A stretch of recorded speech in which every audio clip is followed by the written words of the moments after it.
simplify that because Alessandro knows really well the area. So in this way we can cut the terrible questions that we can do for us. Okay.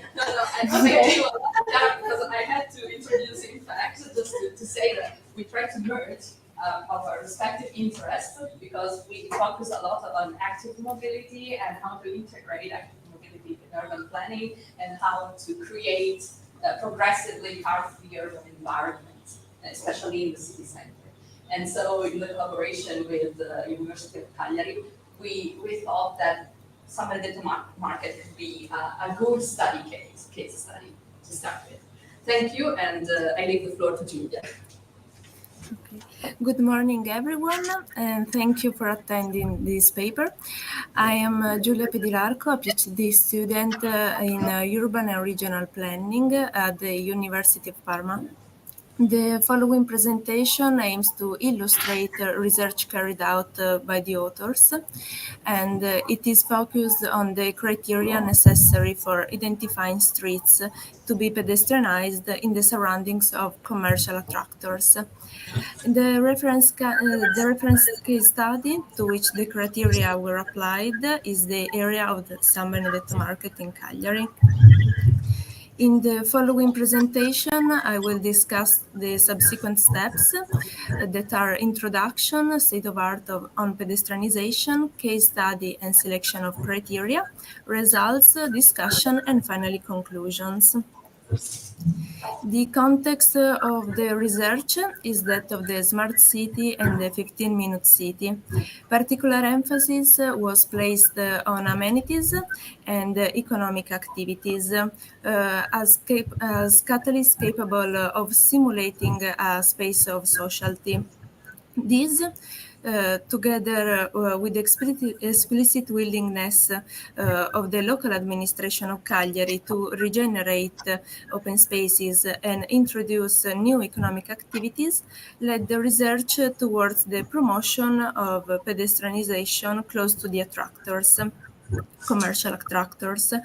Pedestrianization, in fact, can help in many aspects, such as the social one, environmental, economic, and health. The ultimate aim of the research is the synthesis of criteria extrapolated from the literature for the purposes of pedestrianization. The criteria were defined by systematically comparing them and then applying them to the case study. In order to fulfill the goals of pedestrianization, such as enhancing urban accessibility and foster vibrant public spaces, different intervention approaches found in the existing literature were applied and assessed. In the literature, before and after methods and quantitative and qualitative criteria and parameters are used to investigate and subsequently evaluate pedestrianization interventions. In particular, the focus of the research was on the ex-ante method and the quantitative parameters.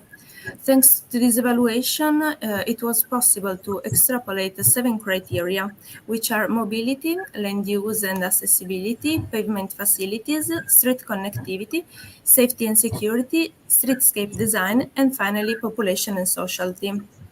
It is essential to consider the transferability of the literature criteria in the international context, assessing whether they are adequate or whether they need to be modified to better suit the case study. The data were obtained from existing geo-platforms of open data and previous studies.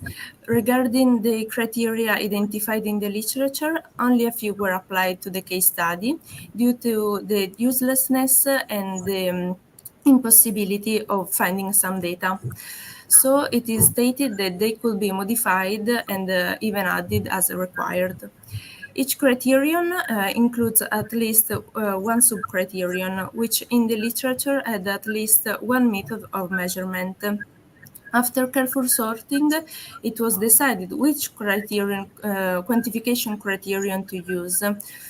And the process was conducted for mobility, safety, pavement facilities, and land use and accessibility. As mentioned earlier, the chosen criteria can always undergo a review process to be modified or supplemented with further criteria. Although these tables may seem skimpy, more than 60 different scientific publications were consulted to arrive at this summary. Among these papers, the most valuable were Fonseca et al. Of 2022 and Aman et al. Of 2019.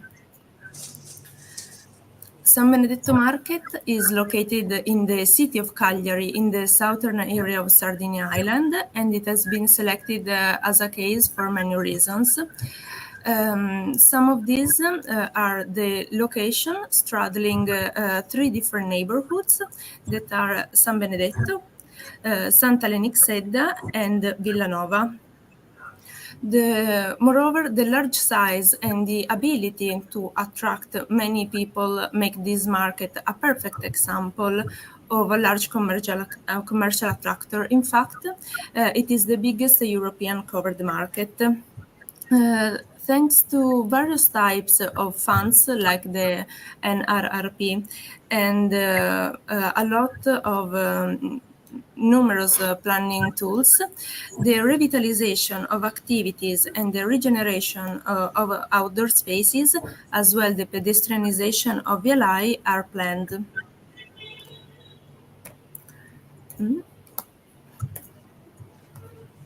I'm sorry, but my screen doesn't working.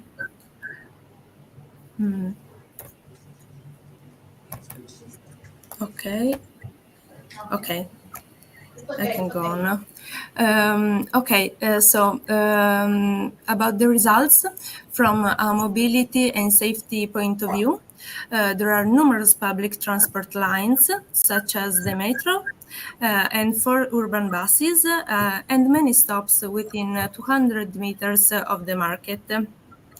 In addition, there are many parking spaces close to it, and the roads surrounding the study area exceed the 30 kilometers per hour speed limit.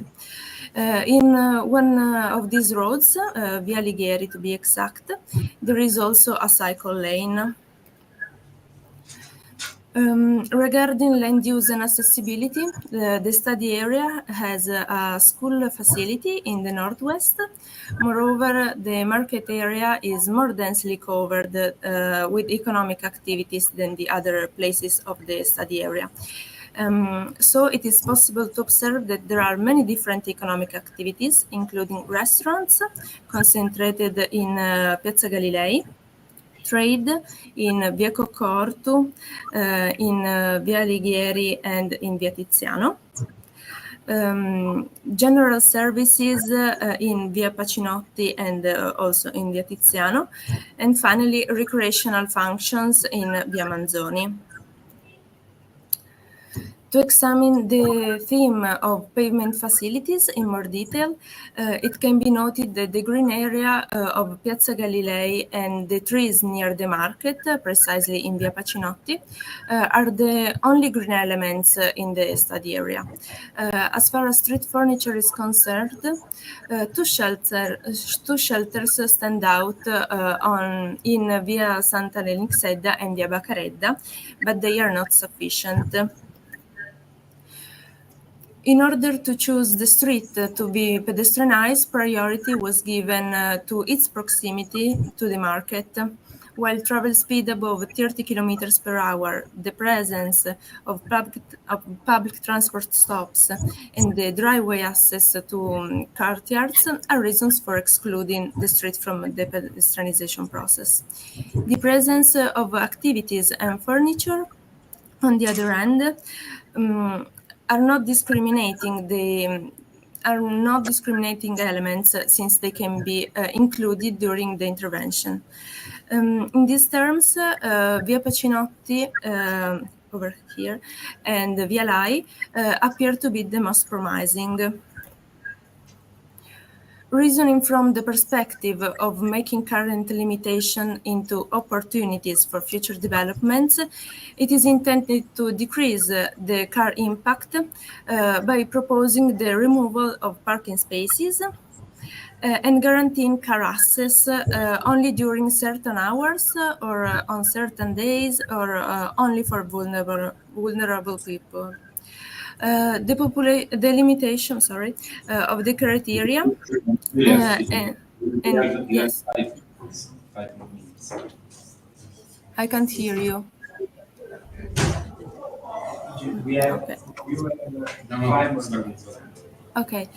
The limitation of the criteria and the lack of data can be resolved by refining them through the evaluation of accessibility and the life cycle of the intervention.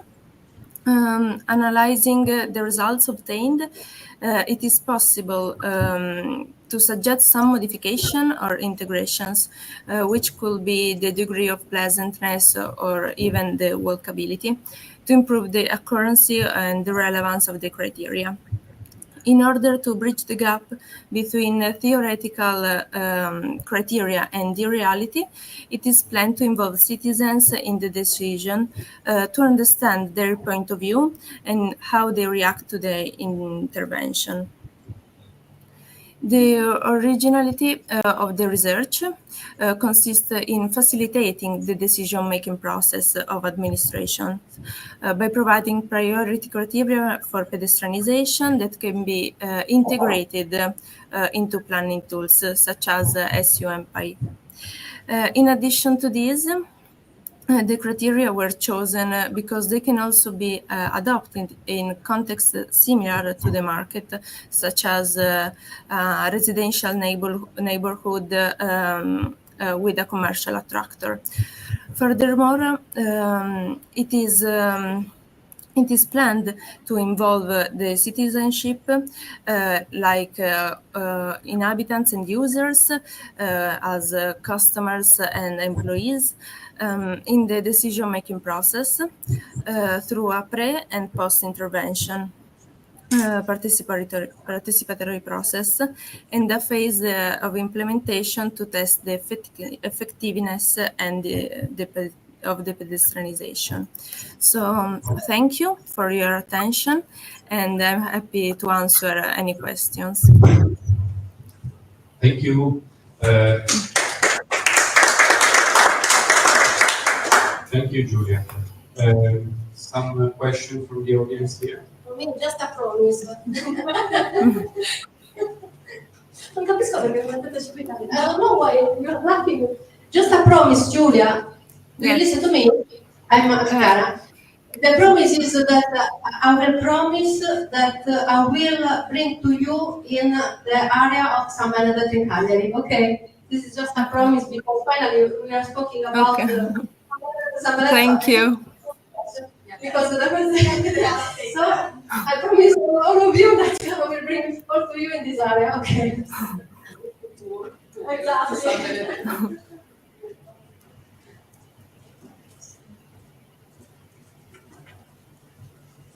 Hi, Giulia. Good morning. Good afternoon. Sorry. Thanks for your presentation. So it's really important for all of us to think about pedestrians zones.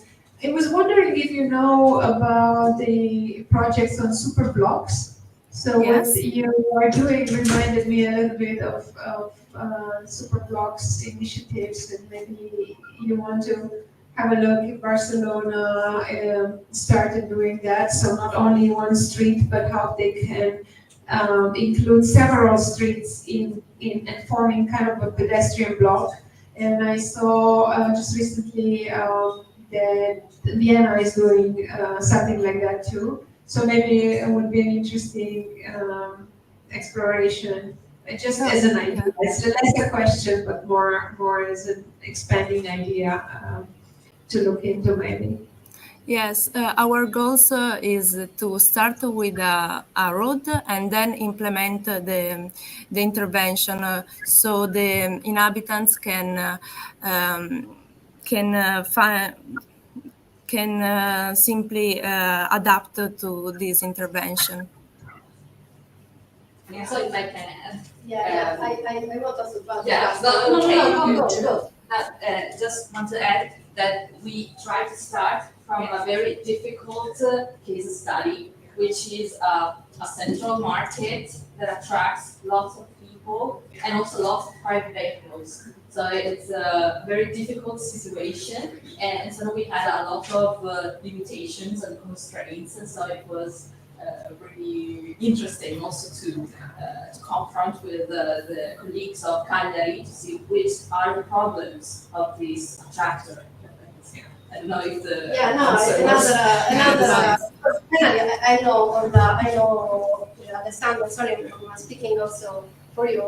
And finally, also the idea of this specific area was done because before starting to read in the paper, we do together a project really correlated with the 15th city with Rueda, and the connection was Alessandro between Rueda and us.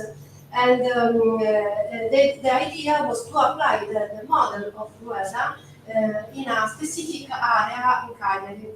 And the metropolitan area of Cagliari started with inserting some idea of to put some area without car, and so speaking also with different things, finally decided to organize and to think about this specific area. The market of San Benedetto is the largest market in Europe, so we are speaking about a significant building.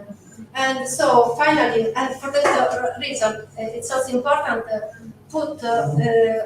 put all in contact to do also network for also future projects, because finally, step by step, or we can also think about something more than this specific area. It was as Chiara told. That place was chosen by us to test the opportunity to make a super block in that area, but the technical structure don't allow, because they don't want to change a lot. But this area, we know that some intervention will be made. I have a question for all of us, for all the people. That is about the conclusion. Public participation, and the second one was gradual implementation, of course. There are your methodology. No, your methodology is complete. I would like to know, because I knew very well this place. Is two problems, or in my opinion. The first one is not just the inhabitants to be in the part of the project, but the retailers. The retailers are the most important problems, because they don't want to lose the traffic. And the second thing, very important, it's that Chiara told before, is the one of the most important and big market, green market in fish market and so on in Europe. But this is a very huge parking. So we have to think where this car has to be sent off. So this is a very important thing, because this parking is not a parking for the inhabitants, because people don't put there. Because it's not cheap. It's expensive, but the people who work there put the car. Exactly. So this is very important. I can add also just a small thing. Is correlated the fact that I have two girls that are doing their thesis. I asked them to do a questionnaire for all people that live in the area, and finally in the questionnaire they interview 200 people. So I think it's a good sample for this area, because it's really small, and the residents, the people that live there, don't want cars. So finally, it's something that is in our mind. Maybe it's impossible to take some part of the city without car, but finally the inhabitants won't stay there. So So, And if I can comment on retail, you know, when they changed one of the big streets in, I just comment on retail. If we have time. it's not for, no, I'm sorry, it's not for give the microphone to her. I thought of because I was to speak, I'm sorry. Okay, go. It's okay? Yeah. Sì, okay, grazie. Okay, I think what's really interesting to learn about retail is when they changed the Maria Hilferstrasse in Vienna is one of the big, was very like a huge traffic road, and they changed part of it into pedestrian, and they created pedestrian zone. The people that were really against it were the shop owners and retail and everybody, because they were thinking that reducing the traffic, they will have less, they will sell less. Then they realized years later, they were really against it. They realized that when people walk, they are slowly walking and they get more visitors, more increased sales. So it's the opposite. The retail actually benefited substantially from changing that street into a pedestrian. So that analysis would show the opposite. So. The Salvador Weather thought the same. Yes. But the problem is convinced people Yeah. They don't understand, but they will see that it's the opposite is true. Yeah. Retailers and also public administrators. Yeah. This is another It's chapter. too hard. Yeah. It's another chapter. Yeah. Other question from Thank you for the nice presentation. It's really interesting. Two very quick reflections and questions. One is public participation. And I was wondering, public participation is an important tool, at the same time, very complex tool to be, that you can apply for. Because when it comes to all the stakeholders and their feedback to your planning process is very critical and complex to get. Right? So I was wondering, when you did the public participation, what kind of approach did you have, and then how did you ensure you have all those voice and reflections being taken into account before you went ahead and then plan something about this area? Maybe I can answer, because actually we haven't done a comprehensive participation action right now. We have some feedback on previous research activities that the colleagues of Cagliari, of course, have given to us. But anyway, this is just a very preliminary analysis that has the purpose to select some indicators to then give some hints to the administration to create a more comprehensive participation action. Okay, that is, of course, mandatory for this kind of intervention. Thank you, Julia. Thank you. It was not. Now we go to the other intervention. Yes. The second intervention is best practice in integrated demand responsive transport services for people and freight. Samuele Ennas, made by Samuele Ennas, Cagliari, University of Cagliari, Francesco Contu, University of Cagliari, Massimo Di Francesco, Francesca Maltinti, Simone Zanda e Chiara Carau, University of Cagliari. This paper explored best practice for integrated demand responsive service and fixed schedule transit services, transportation opportunities for freight and passengers, identifying potential objectives and specific constraints to the context. Chiara, I give the floor. Thank you so much, Alessandro. My paper doesn't work. No. Oh, no. Why? Aspetta.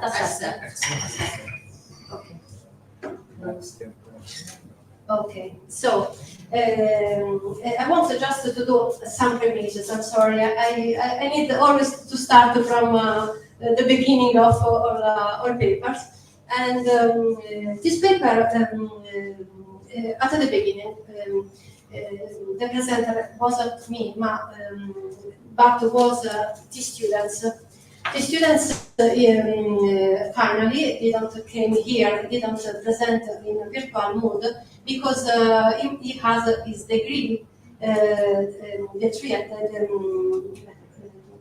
third year, the bachelor.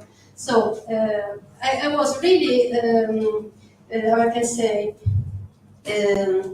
honored to have this kind of student because he is really good, and I wanted to underline because finally he works so much on this kind of work with Massimo Di Francesco and with me and with other co-authors, but finally I wanted to underline that because I don't know in your countries, in your department, in your universities, but to find a really good student for me is really difficult. So once that I found a really good student, I want to underline how was good in doing a proceeding for an international conference. So just this premise because it is not here, but it's like to speak with him. So now I can start with this. Okay. Oh, today it doesn't work anything with me. I don't know why. Oh, okay. So this is the roadmap of my presentation, and first of all, this is really focalized on the best practices that we find in DRT model. But this paper started with a project in which I am the local PI, exactly, the local PI, and I'm the unique urban planner in a team of researcher experts in transport. So I try to find my space in this project, and the team. This is the project, and the team is constituted by these people. I think that all of you know the people that are inside. Giuseppe Inturri from the University of Catania, Marco Migliale from the University of Palermo. I'm not working alone. I work with Mauro Coni and Francesca Maltini. They are professor and researcher in transport planning. And Massimo Di Francesco is work with logistics because, of course, with a topic that put together the accessibility, the territory, and the way to transport of people and goods. I think that was necessary to have a personal researcher, a professor that works in logistics sector. And finally, at the beginning, we needed a platform. And for me, my point of reference for having open source, completely open source platform is Paolo Nesi with the Snack for City and with the University of Anaccore, Giovanni Tesoriere, and Tiziana Campisi. So what did I have to do? This is the team, all photos, don't worry. And this project started as a follow-up of another national project that we want together. So the group finally succeeded to win, and we will try to participate in another project. And for the first project, Wikitransit, the purpose was to push people in the inner part of the island, because the partner was from Sardinia and from Sicily, the two major islands of Italy, and have different densities, many differences, but one thing is in common. In the middle of the islands, there is an empty, and the main focus of this project was to put people and to try to identify the transport modality that put together that optimize the process to put in the middle of the island people. So this is the first step. The second step, the other project, was to put in the middle of the islands people and goods. So this is the natural step that go on. So what that I have to do with this project is working on accessibility. Accessibility because obviously it's important the mode of transport, but finally this mode of transport is in a territory. In a territory in which in the mode, in the way in which you do this kind of transport, you can connect part of the city or disconnect. So this is the part of the project. So accessibility indicators, and I work on that by following the milestone of the project. So speaking with transport friends, for them accessibility is something that is physical, but try to find also definitions. We identify that it's not something physical, but of course there is also something that is besides spatial aspect, and there are also the social influences. So for that reason, it's important to identify in which space the people move, what are the accessibility places of interest, and at what level, how to reach them, and also how to improve social aspect. So all these elements are strictly connected with the accessibility part. So as an urban planner, I love to modeling and to try to identify some way to modeling, and with those indicators. So this is the first analysis that we did, and I work with space syntax. So of course, state of the art at the beginning of project, of course. And this paper is in between moving step, in which the TI is Silvia, and Smarter Fits. And also the Fractopolis model.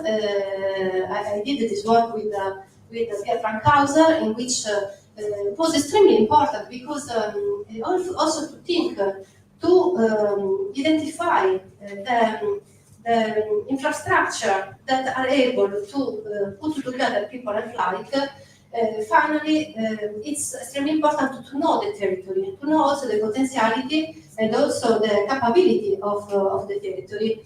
And I love this model because it succeeded to put together, through the fractal model, to put together not only the infrastructure, the physical aspect, but also the behaviors, so the social aspect of what that was involved about accessibility movement. And another aspect that I analyze and will try to publish in another journal is also to the configurational accessibility, and try to analyzing the alleyway. Because sometimes we are speaking about the public space like a square, like avenue, the biggest part of the city. But finally, also the alleyway have their importance, because sometimes people prefer to go there instead of another place. So in this way, okay, I'll try to summarize. In this way, we try to identify similar models, and also different models, but that finally analyze the same elements, the accessibility. And this work was preliminary for identify the best way to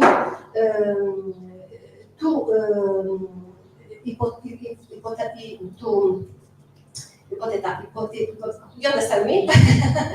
to identify the best part of the territory in which it's possible to improve the accessibility, putting together the people and the goods. There is also another aspect. People have different needs from goods. For instance, the timing for people have the priority. This is not the same for the goods. And also, this is one, but there are many different aspects that was really difficult to put together. And insert this, because we think about technology, but finally, this tool put together people and goods. Finally, the meaning and the way was the same. I tried to show this in a conference with the transport people. Anyone laughed, so I was laughing alone. But okay. So what that we did is try to identify the strategic model of planning. The best strategical model planning in which it's possible to identify and to put together people and goods. Once that we know the physical characteristic of the territory. So there are some key attributes for identify the reality model, and following the literature, finally, I'm closing. Because if you wanted to see a specific case study, you can read in the proceedings. But for me, it's important that was clear that the concept for why we did this kind of job. We identify strategic planning, tactical planning, operational planning, and in logistics and transport sector has just a little difference in between the transport sector and urban planning. Because finally, the strategic from strategic to operational planning, what that is really different is the timing. And when you are thinking about the mode of transportation between people and goods, the most useful, the most useful and in practical term, most useful is the operational and tactical. So finally, this is my conclusion. There are many different kind of the planning, and the next step will be to try to identify a part of the territory and also a specific mode of planning in which it will be possible to hypothesize, to think about a future scenario. But even if it's extremely difficult, because finally this kind of project has only 2 years of time for doing all work. And in 2 years, it's really difficult to communicate with public administration, with it's really difficult to make understand the idea to administrators. So I think that the final step will be only with something of modeling, but it will be really difficult to translate this in a practical case study. Okay. I'm sorry if I spoke too much. No. Okay. Okay. Thank you, Chiara, for the very interesting presentation. I just take the first question, because could you put please the last slide, the conclusion? Okay.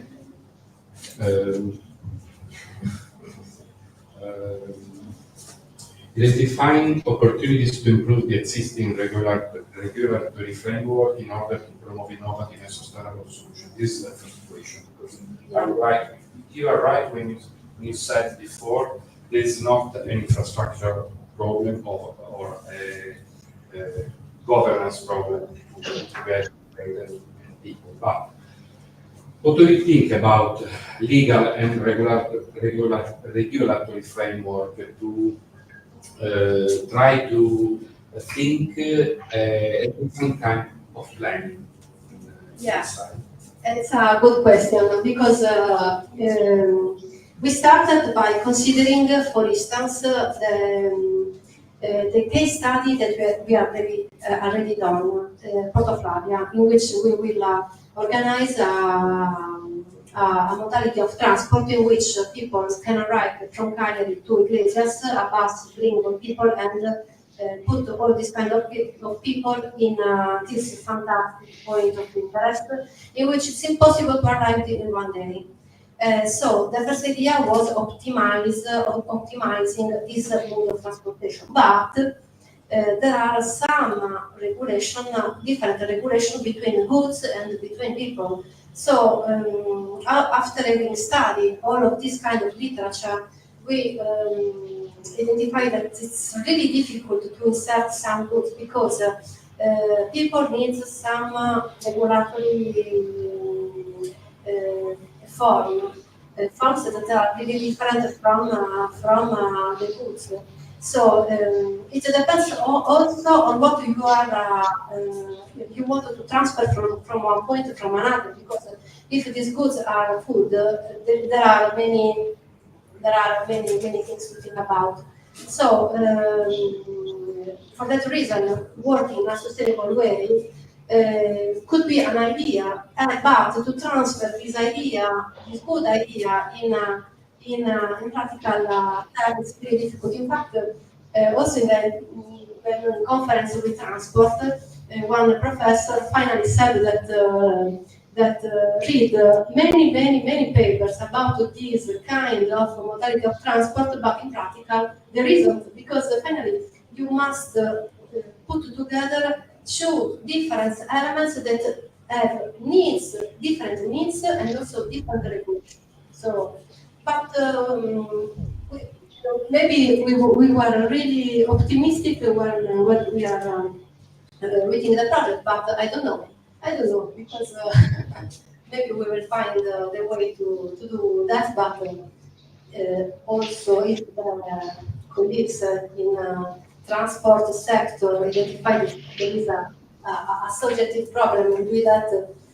I'm a humil urban planner that think about the territory, and I prefer to think about territory and maybe to suggest in which place it's possible to do something better for the territory.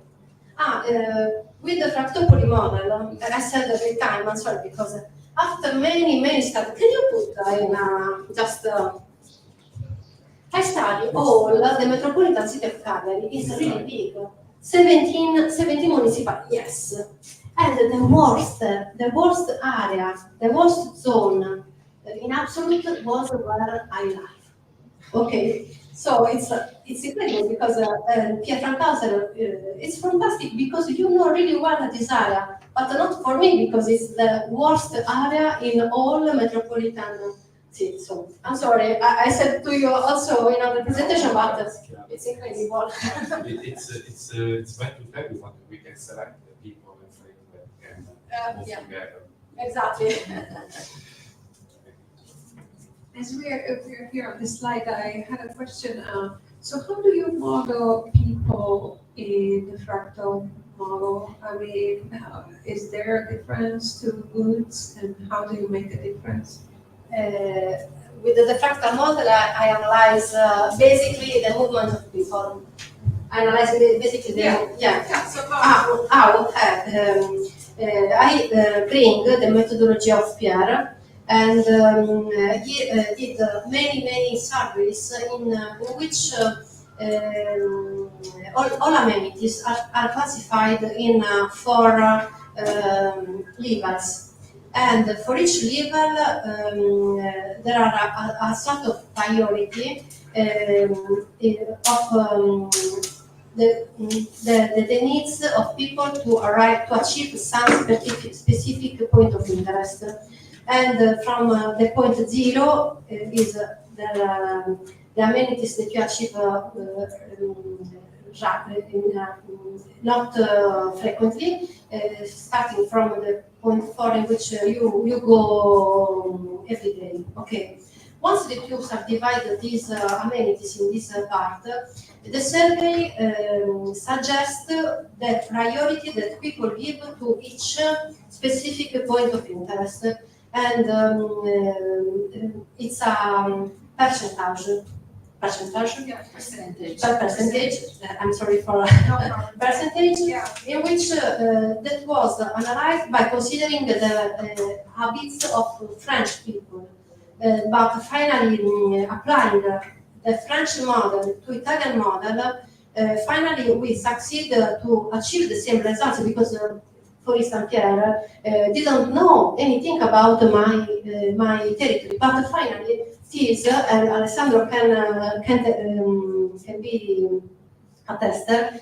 This is a framework, of the real situation of the metropolitan city of Cagliari, in which here and here are the less accessible area of all area.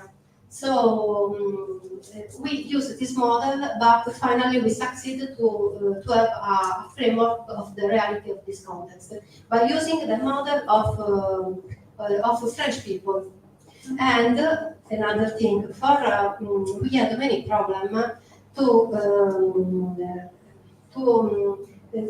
first problem was the data, because the statistic model in French are really different from Italy.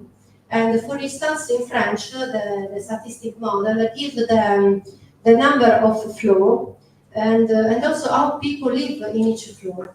And in Italy, there is this kind of data. So finally, there is always a plan B.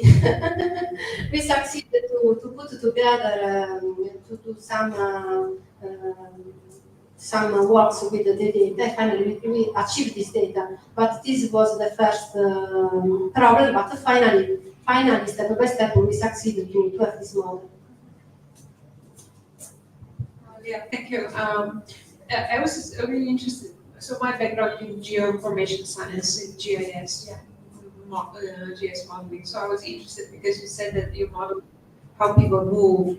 So I thought that maybe it's the modeling that has the dynamic component that GIS doesn't have. But the way I understand is that could as well, and correct me if it's wrong, that could as well be modeled with the help of GIS. The data are in GIS because the model. So when do you call it fractal, or why if it's in GIS? There is a plugin of GIS. It's possible to install this plugin and bring it together the shape files. So, but there is another problem. You are showing all problems that I saw. The other problem was that this plugin was for French laptop. I tried also to change the language of my laptop. No, it doesn't work. There is always a plugin, also OpenC and so on. And finally, we use Java, the Java program, in which the fractal model works in this way. It works to identify. Do you know what is a fractal? A fractal is a finite element in which there are infinite elements, all similar. Yeah. And a mirror. Exactly. Like French, I don't know in English. Yeah. Like okay, you know. Yeah. And with this plugin, it's possible to identify as a fractal element the territory, starting from the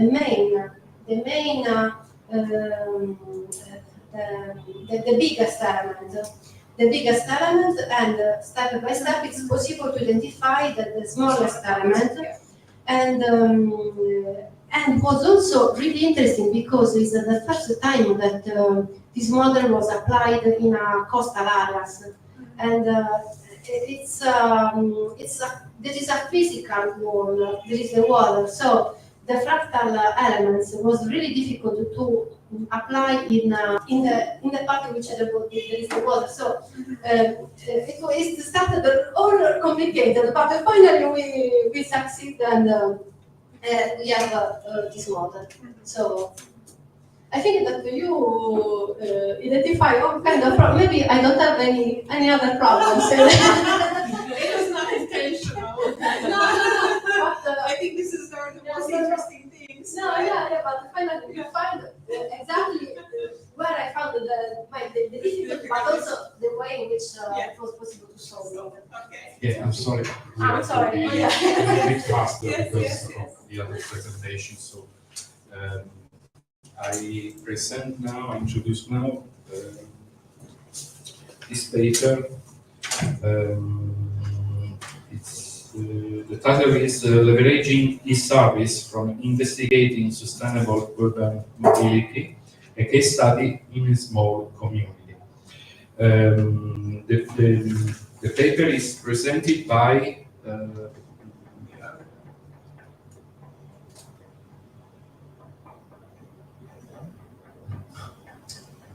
Mauro D'Apuzzo, University of Cassino and Southern Lazio, Sofia Nardoianni, Giuseppe Capelli, Martina Furioso, Vittorio Nicolosi. Anybody is there? Is there anybody there?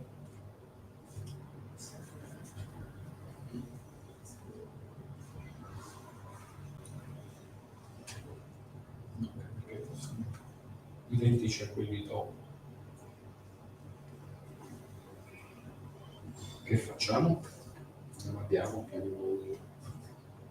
Non ci sono? No. Il problema è che, scusate, I'm sorry because we don't have the people who have to present these two papers from University of Cassino and Southern Lazio. I try to call them. And yes. What time is it there? 10. Okay. There is D'Apuzzo? D'Apuzzo? D'Apuzzo, No.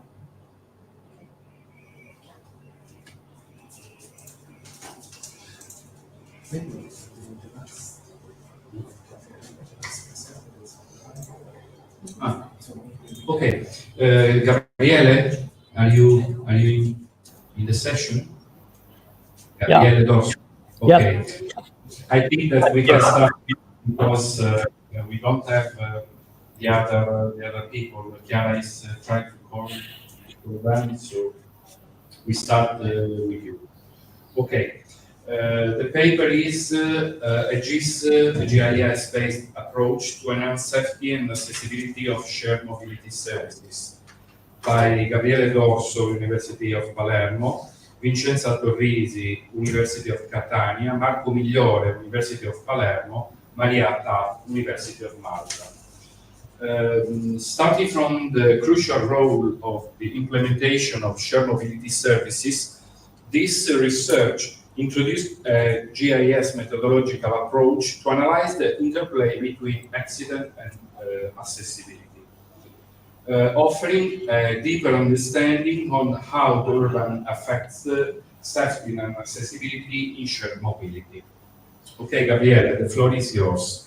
Okay, thank you for your presentation. I hope that you can see my screen and you can hear me well.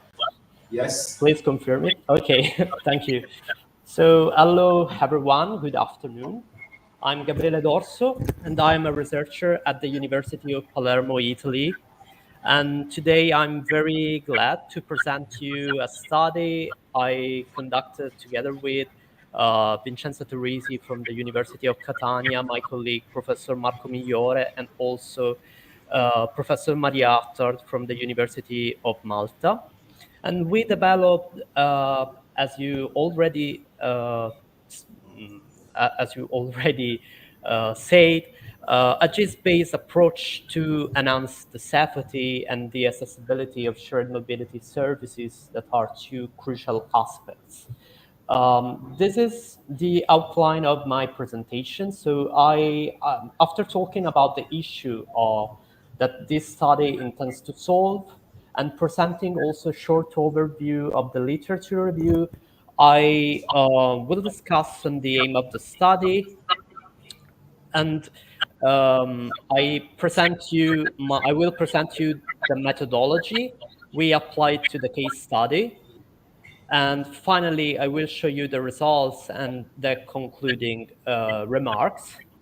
So, as all of us know, the shared mobility services may play a crucial role in cities, reducing the car ownerships, mitigating the traffic congestion, and also reducing emissions. However, the full potential of these services, and especially this is valid for dock-based bike sharing services that are one of the most popular shared mobility services. Um, the full potential may be hindered by poor pedestrian accessibility of the pickup and drop-off locations, forcing also users to lengthen their walking trips to access the bike sharing stations, and also a great number of accidents in the service area around the the bike sharing stations may limit the adoption of this sustainable transport option. Um, so in this in the site selection of the bike sharing stations, operators usually consider different aspects. For example, the demand coverage, considering the population and employment density. Another element is the proximity to the main points of interest, such as public transport hubs or shops and residential areas. The proximity to the existing cycle network, so the presence of a safe route, cycle route near the bike sharing station. Obviously, another aspect is the cost for renting a public or a private space to install the bike sharing stations, and the space that is very important because we need to avoid locations impeding pedestrians or creating conflicts with other streetscape elements like the bus stops. And we need also enough space for installing bike sharing station that can be accessible to the maintenance vehicles and the rebalancing vehicles. Another important aspect is the visibility also. So we need to have a location that is very good lit, where people can feel safe, and the location need to be visible. So we need to avoid to hidden the station behind walls, buildings, or trees. However, if we look at real context, dichotomy can be detected between what is very important for the operator, that is in general accessibility and also demand coverage, and what is essential for the users, that is the safety. The aim of the study is to show that both these aspects are crucial for users. And for this purpose, we propose the GIS-based methodology, a GIS-based approach to perform an assessment of the location in which bike sharing stations are installed. So performing some spatial analysis, we can calculate two scores, bike sharing scores, safety and accessibility outcome rating evaluation scores, based on these two aspects and based in basically on the number of accidents and the topology of the pedestrian network. So the method is composed of three steps. The first one is the identification of the bike sharing station in a GIS map, and perform a buffering operation to identify the service area of the bike sharing station. And we chose a radius of 500 meters to consider the distance that the users are in general willing to walk to reach the bike sharing station from their origins, or to reach the destinations from the bike sharing station. The second step is the calculation of these two scores, the accessibility score based on the pedestrian catchment area ratio defined by Schlossberg, and the safety score based on the data on the accidents involving pedestrians, and that basically depends on the number of accidents occurred within the service area of each bike sharing station. Finally, the last step is categorizing the bike sharing stations and rating them according to these two scores, finding the critical ones in terms of pedestrian accessibility and safety. And then an assessment of the pedestrian environment is made based also on several factors and attributes found in literature to identify the critical issues to be solved by operators, collaborating also with local authorities and policymakers. This is the formula of the accessibility score that is based on the pedestrian catchment area ratio, which is the ratio between two areas.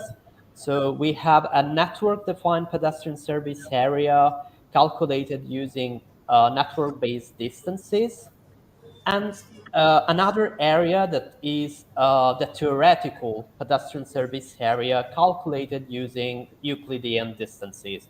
This PCA ratio is very easy to calculate using GIS software, and measures how well the road network covers the area around a specific key destination, in this case, a specific bike sharing station.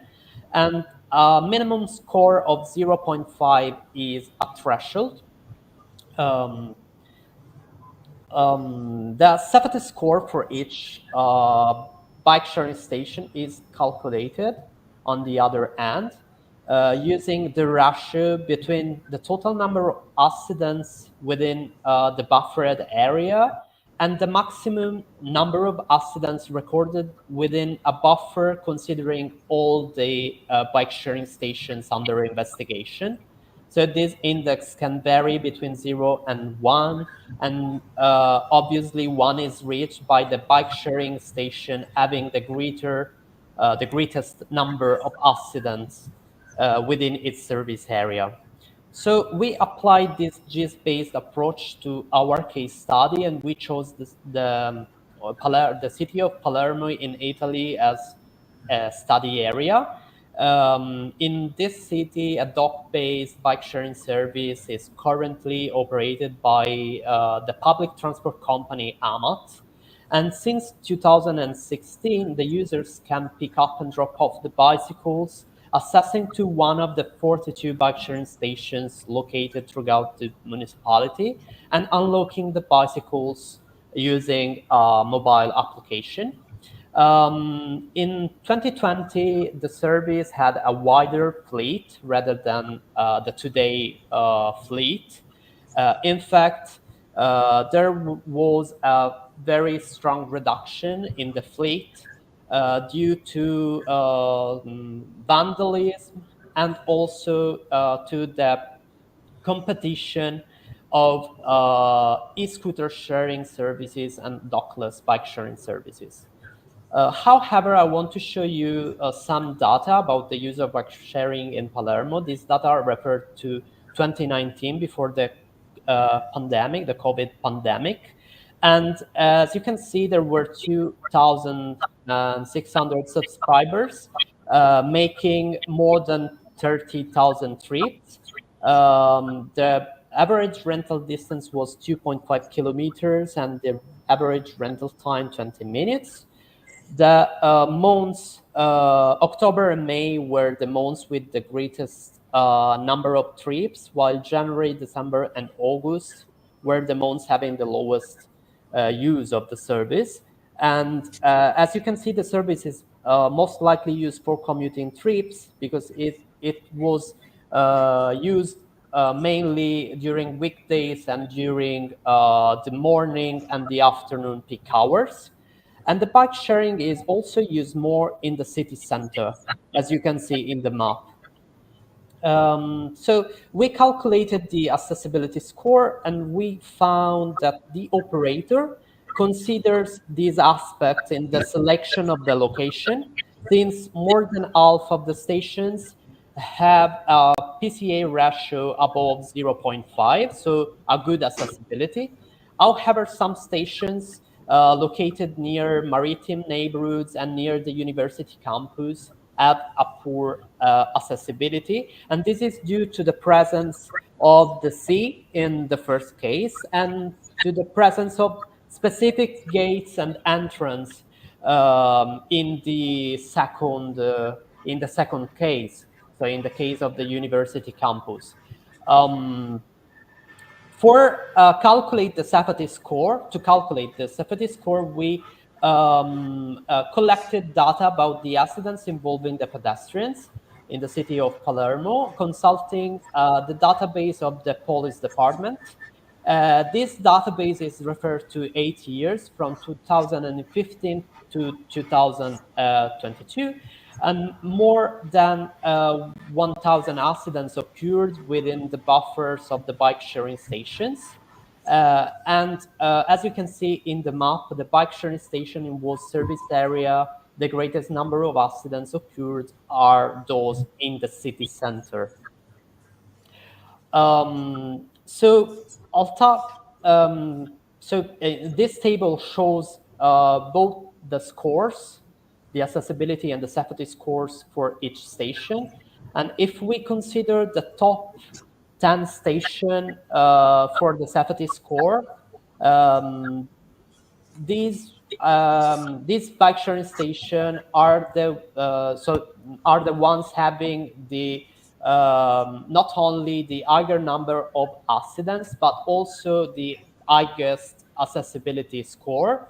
So they have a good pedestrian accessibility. However, they account for more than 35% of the accidents occurred in the catchment areas of all the bike sharing stations. Although there are bike sharing stations having locations characterized by good accessibility, they are also affected by a high number of accidents, and these may negatively impact the use of the bike sharing service. So we performed an assessment of the safety of the pedestrian infrastructure, considering some factors found in our previous works, like lighting, speed and vehicular traffic flow, the presence of traffic lights, the presence of driveways, visibility and maintenance of the crosswalk markings, and other factors. We focused on some hotspots. So we identified some hotspots. The first one is Via Roma. That is neighborhood road, so an E-type in the Italian road classification. And this road has high vehicle flows and speeds, and there is a poor maintenance of pedestrian crossings, and sometimes... Gabriele, excuse me, you have a few minutes, so... Okay, yeah, I'm finishing. I'm completing my presentation. There are, in this case, we have sometimes that in several intersections, we have no pedestrian crossings. The lighting is hindered by the trees, and also some intersections are unsignalized. The second hotspot is Via Libertà. It's a commercial road with some service roads next to the main road, having high vehicle flows and speeds of 40 kilometers per hour. In many intersections, there are no pedestrian crossings, and also the visibility of the crossings is limited by some obstacles, such as legally or illegally parked cars. The last hotspots are Piazza Castelnuovo and Piazza Sturzo.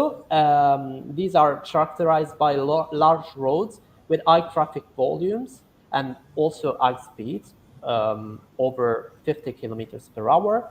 The width of the road resulted in an excessive crossing length, exposing pedestrians to greater risk of accidents. And moreover, a bus stop, a mid-block bus stop located in Piazza Castelnuovo, does not have pedestrian crossing nearby. So finally, since walking is the main mode of transport to access the shared mobility services, pedestrian accessibility and safety are two crucial aspects to be considered by the operators and also by the local authorities that wants to promote shared mobility.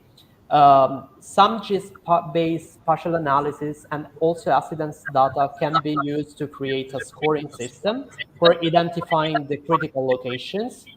And we use some factors related to safety derived from previous studies, and we found that they are related to high numbers of accidents. So we validated these factors in influencing safety. We also underline the need of an effective collaboration between the operators and the local authorities that can publish the accident data if they can. And further studies will focus on applying the method to other points of interest, like, for example, the car sharing stations or the schools, to evaluate the safety and the accessibility of these points of interest, and also including some walkability factors. So an assessment of the quality of the pedestrian infrastructure in our approach. So thank you for your attention, and I'm here to answer. Thank you, Gabriele, for your interesting presentation. And now I ask if someone has some question for Gabriele. Maybe just a curiosity. Hi, Gabriele, I'm Barbara. Hi. I want to ask you if in your methodology you considered, in a way, also the degree of use of the sharing stations, because together with the safety indicator and also with other accessibility indicators, also the degree of use of the station, so how it is used in travels to and from, let's say, the station. Okay, could in a way be involved also in the calculation of the exposed values and risk all around the station itself. Thank you. Yeah, I share my screen again because I want to start showing these results. Okay. Yeah, this aspect was considered in because when we then perform this assessment of the pedestrian infrastructure, we considered also that there is a problem in accessibility in some cases, and there is a problem in other cases related to the safety score that is very high. We can see that when we have lower accessibility, these are some stations located in suburban areas. So these stations are the ones that are very less used by the people, because as I showed here, the most used was the ones in the city center. So these five, especially these five stations that are the green ones in the map, if you see the map. And as you can see, these five top used bike sharing stations are the ones having the best accessibility score, but the highest safety score, and so the lowest safety. So we considered in our assessment these only these top 10 stations, because they not only are the most unsafe, but also the most used by the people. And maybe this is it is related. These two aspects are related because when I have an higher number of accidents, means having more people, more pedestrians in this area. So an higher pedestrian activity. And if I have an higher pedestrian activity, I need to I need to identify the critical issues and trying to solve it. If I want to pushing people to adopt walking as mode of transportation and also shared mobility as mode of transportation, because walking is a part of the shared mobility trip. So it's very important also consider this aspect, the safety aspect, in the design of these services.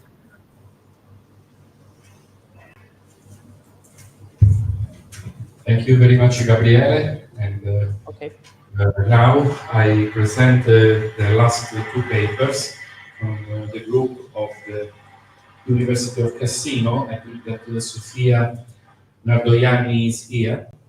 Yes, good morning. Okay, good morning. Sofia, will you present all the papers, the two papers of your research group? No, only one. Leveraging surveys for investigating sustainable urban mobility. The first one. The first one, okay. And for the second one, is there some colleague who presented? Yes, Giuseppe Cappelli. Okay, perfect. Okay. Okay, so the first paper is leveraging e-service for investigating sustainable urban mobility, a case study in small communities. Yes. The research group is Mauro D'Apuzzo, Sofia Nardoianni, Giuseppe Capelli from University of Cassino in Southern Lazio, Martina Furioso, University of Cassino and Southern Lazio, and Vittorio Nicolosi, University of Rome. So, Sofia, I leave you the floor and you can start. Thank you. Yes. Do you see my screen? No. Yes. No. Okay, thank you. Good morning, everyone. I'm Sofia Nardoianni. I will present the work entitled Leveraging a Survey for Investigating Sustainable Urban Mobility, a case study in small community. Before starting, I want to thank my co-authors, Mauro D'Apuzzo, Giuseppe Cappelli, Martina Furioso, and Vittorio Nicolosi. As urban environments grapple with the challenge posed by increased transportation demands, the quest for sustainable mobility solution becomes paramount. This study explored the efficacy of electronic surveys, called surveys, as a powerful tool to delve into the intricacies of sustainable mobility in urban settings. The present research work focusing on a small city in central Italy and sees the diffusion of a survey on its residents. In urban areas, the population is forced to move. The reason for the move are various: work, study, shopping. These reasons lead the citizens to make choices on where to move according to the route they have to make, the means by which to move, and their journey time, and finally, but not least, on the cost of travel. According to ISTA data for 2017 in Italy, it has been noted that a large part of the population prefers to use a private vehicle rather than a public one to make the move, and only a very small part of the population prefers to do the same on foot or perhaps with more sustainable means. This happens because the data urban mobility has become one of the greatest opportunities for development, but this has also become a source of problems because the high use of public and private transport generates in urban areas congestion on roads, high environmental pollution, and so on. The problems list, of course, are interrelated, but how is urban mobility managed and what are the mobility planning tools? The government, to facilitate the task of municipalities, has provided the guideline for the drafting of the urban traffic plan output and defines the same as a short-term technical and administrative tool aimed at improving traffic condition and road safety. A case So, study. yeah, sorry, you have to be a little bit faster because we have not so much time. So Okay, please try to be faster. okay. Survey research show that results are influenced by the social process and technology used. Online survey image remotely offers some advantages. The advantages observed in this type of survey include the speed, cost effectiveness, real-time monitoring, and so on. However, they also have disadvantages, such as limited accessibility, as not all internet access, which could lead to unrepresentative selection of participants. Despite these disadvantages, online survey remain a useful tool for collecting large-scale data efficiently and cost-effectively, especially if they are handled with care and awareness of their limitation. The survey focuses on mobility needs of the city of Cassino in order to promote new ideas and projects for future sustainable mobility. The survey targeted the students from various schools in Cassino, aiming to include the responses from both students and their parents. The survey saw information about independent trips each household, mixed systematically and non-systematically. The questionnaire was completed by 450 households. The compilation rate between the number of questionnaire complete and the answer obtained is about 4%. It is divided into three sections that can be filled only if the generic member of the family states to carry out an autonomous trip. It was therefore compiled by an overall amount of 920 respondents. As a result of this, the compilation percentage can be derived from the number of members of the household who reply to the questionnaire as follows. The questionnaire is composed by five sections: general information about the household, trip of the household, of the spouse and son and daughter, and with reference to the household, there is a section, how green are you, with the possibility of including proposal for improvements to make the city's mobility more sustainable. Errors in questionnaire responses can affect the validity and reliability of the collected data, with accidental errors being the most common. Once data from each household member was collected, the questionnaire underwent a validation procedure. A preliminary analysis revealed several inconsistencies between a respondent's age and occupation. To address this, a correction procedure was developed. The main reason for travel are for work and study. On this depends the frequency with which road users carry out the trip. In the town of Cassino, the frequency of trip is very high. In fact, more than 50% of users move from 5 to 7 times a week. It is evident that the householder is the member of the family who makes the most of the trip independently, carrying out them 5 times a week. On the other hand, the son has a lower percentage of independent trips. As far as the school is concerned, he or she moves more independently than the other family members for lower frequencies and for the highest frequencies. As shown in this slide, the car is the most frequently used mode of transport among the road users, followed by the bus shuttle. Famously, the bike is the least used mode of transport. The graph was created by averaging the responses of household members as their usage frequency varied. To compare this result with the national data, a weighted average was calculated. A specific weight was assigned to the frequency of use as indicated in the provided table. This weight was multiplied by the total trips for each transport mode, evaluated for all 3 household members.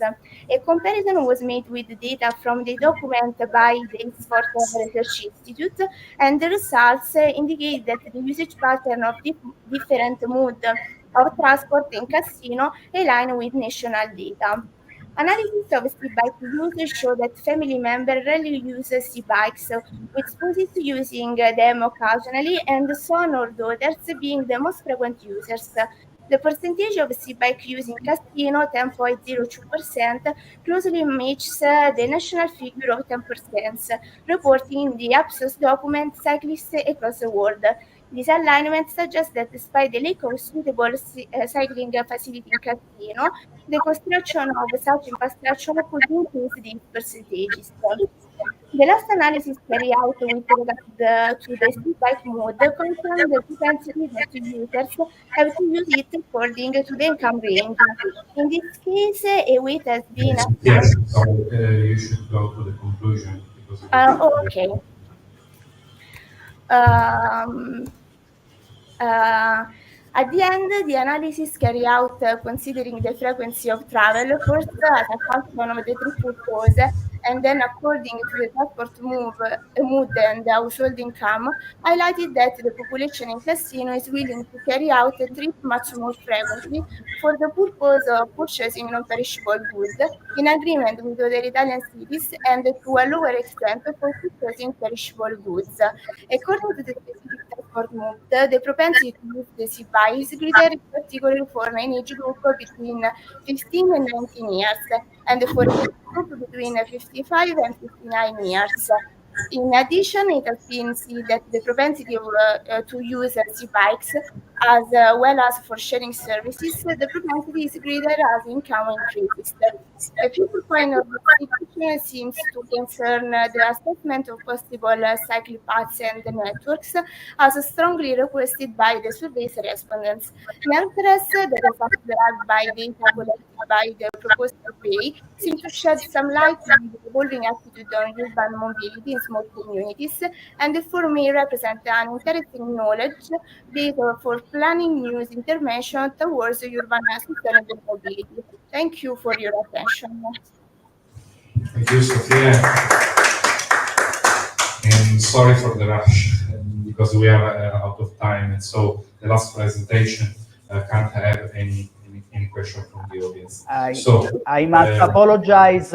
Sorry if I interrupt you. As a team leader, I must apologize because we unfortunately misunderstand the timetable. So I again apologize for our late. Sì, sorry, Mauro. I present you for the last yes. presentation. Sorry for us. The last presentation will be presented by another member of my research team, that is Engineer Giuseppe Cappelli, that is connected, and I would like you to give him the floor for this presentation. It will be a very shrink presentation in order to stay in time. Thank you again. Thank you so much. I leave the floor. Hello, I'm Giuseppe Cappelli, and I will show you the last presentation. Just a moment that I share the screen.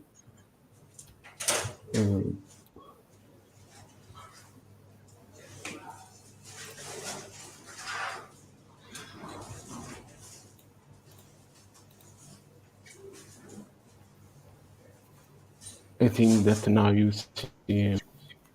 all see my screen, right?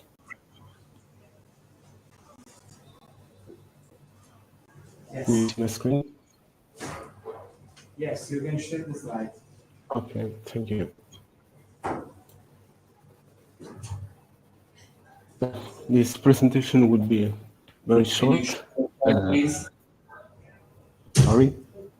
Can you share the slide, please?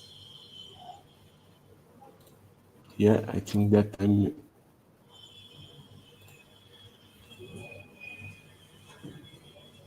You can see this slide. No, we just see your screen. Especially with the Jitsi presentation, the Jitsi page. Yeah. Maybe you have a second screen. Maybe I have. Another screen. You are presenting on the second screen.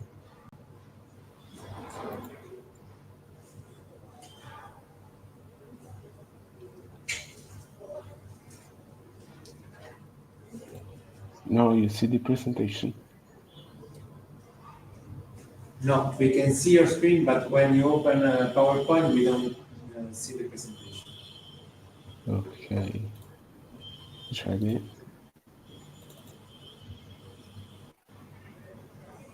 No? No. No. Okay. I don't know why. Hmm.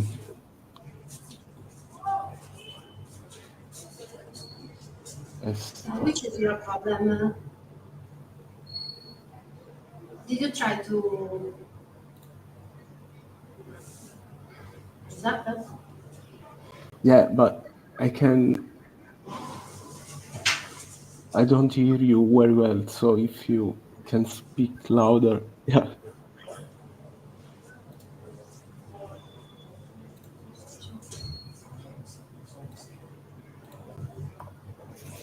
Can you share your presentation with Sofia? Sofia will share your screen and because we are really strict with the time, I'm really sorry. In this way we can solve the problem. Yeah, yes. For me, it's okay. Sofia.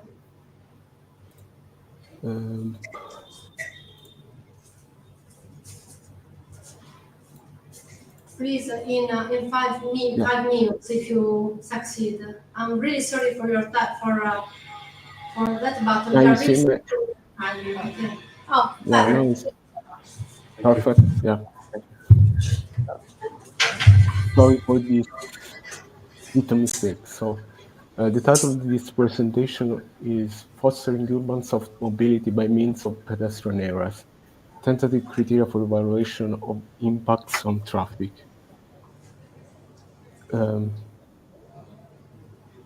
Recent studies suggest that walkability is a part of livability, so pedestrianization is a useful tool to promote a livable city, so improving accessibility, mobility, safety, and environment. There are mainly 4 criteria to create good and livable places, and they regard usability, uses and activities, access and linkages, comfort and images. Mainly, traffic volumes are classified as major threats on quality of life. We'll focus in this presentation on access and linkages, and so on quantitative aspects such as traffic data, mode split, transit usage, pedestrian activity, and so parking usage pattern. Regarding the pedestrian area, there are some economic aspects that could take into account. There are few studies that show that with the establishment of pedestrian area, there is an increase in sales for example, for food, beverage shops, and also an increase in pedestrian volumes in pedestrian areas. But there are something that could be taken into account that is public opinion. Mainly, the creation of pedestrian areas are seen as an opportunity, but it's essential to take into account some problems that could derive. The strength of pedestrian area is to reduce traffic and CO2 emissions, and give also better quality of life. The main weakness is that urban traffic plan needs to be established and created in order to promote this intervention, but also economic aspect need to take into account. But the main question is, what are the effects of pedestrian areas on traffic condition? It is essential to analyze the ex-ante scenario and the ex-post scenario and evaluate the travel time experienced by road users, and so compare different scenarios. What are the countermeasures to reduce this impact? To evaluate these countermeasures, it is essential to create how to say, detailed model and evaluate different traffic project to improve traffic condition after the establishment of pedestrian area. One way to assess if this measure leads to a better scenario or not is to evaluate travel times, and these travel times could be evaluated in a different way. Here in this slide, our way to evaluate this travel time. Going to the case study, as we can see highlighted in green, in this part of the city, a pedestrian area is created. In red, the main roads with main problems in terms of traffic flow are shown. This is a picture of this pedestrian area now that is realized. In this study, several measures are proposed, and more than 5,000 project proposals were analyzed. The measure that works well consists in removing of 4 parking lots and by how to say, change the cycle of the traffic light, so give more green to some traffic routes than another. So in conclusion, the main point of this presentation is that in order to promote sustainable mobility and create pedestrian areas, it's essential to make a detailed traffic model. And as we can see from this brief presentation, by making some little adjustment and by removing some parking lots or by change the traffic lights could improve traffic condition in the area under study. So pedestrian areas could be used as an effective tool to promote sustainable mobility without not so much impact on traffic condition. Thank you for this slot, and I don't know if there are some questions. Sorry to rush the final rush because no problem. Late with the other presentation. So yeah, no problem.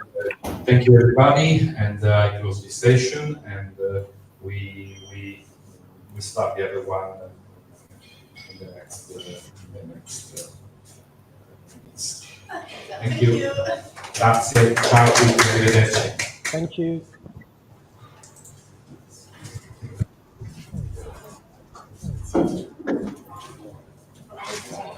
Sì, 5 minuti. Sì.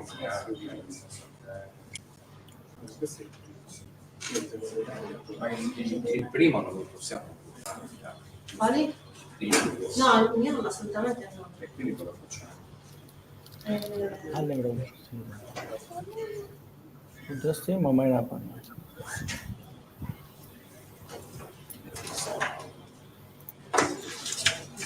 Sì, scuso io.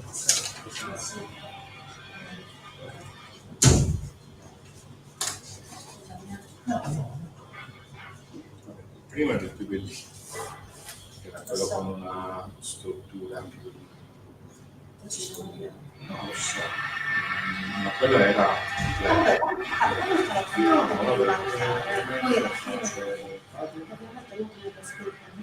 No, infatti, cioè, anzi, mi fa piacere che ti sia piaciuto. no, quello, no, mi è piaciuta la struttura, la conoscevo già. Ah, sì, sì, sì, sì. Poi te l'ho detto, ci sarebbero da approfondire quelle parti finali. Cosa faccio? No, valutalo come lo devi valutare, però ovviamente le spiega no. Cioè anche perché qui via di canzone, cioè la gara. Da questo tempo mi fa piacere che ti sia piaciuto anche perché bellissimo perché anche scegliere la zona non è stata facile, è stato molto difficile.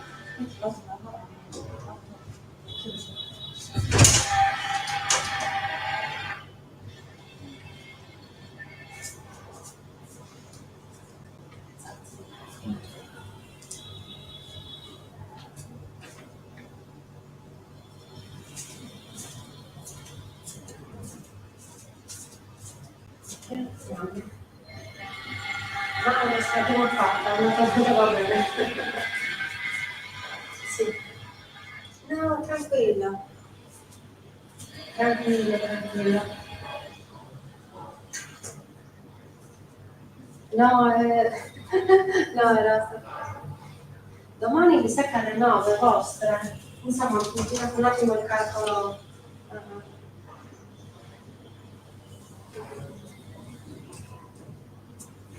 Sì, perché allora abbiamo... No, tranquilla.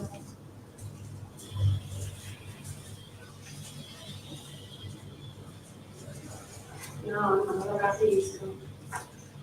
Lo capisco. Infatti, siccome è sempre visto, non vederti mi è venuto in dubbio. Sicuramente non... Se vuoi lo facciamo da vicino, non lo piacere. Sì.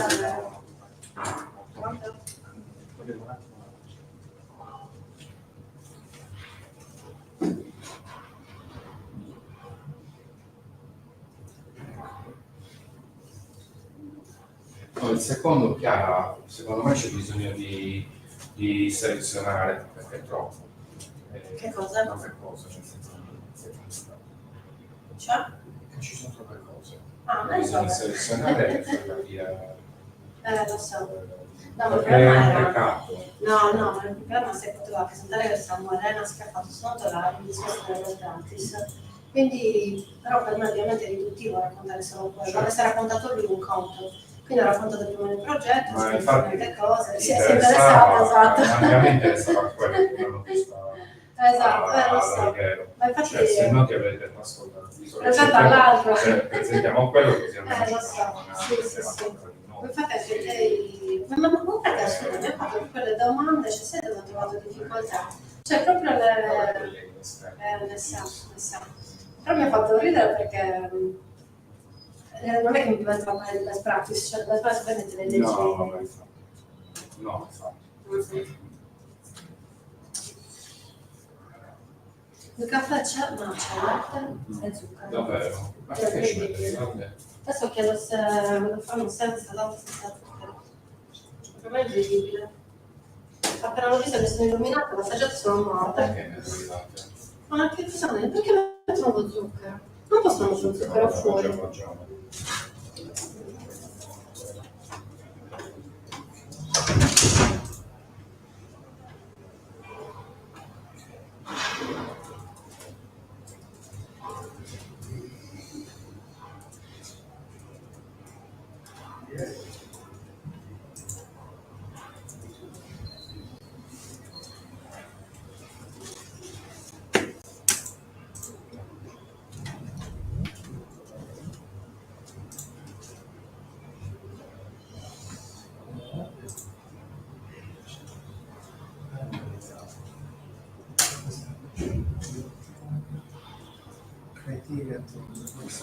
No, due. Ah, vabbè, lo facciamo in ordine. Ah, ok, questo è già giusto. Quello primo, quello creative per il sì. No, non ha presentato. Sì, l'ha presentato chiaro. No, Ha il primo era Giulia, scusa. No, non mi sono sentito apposta. Giulia Piedica.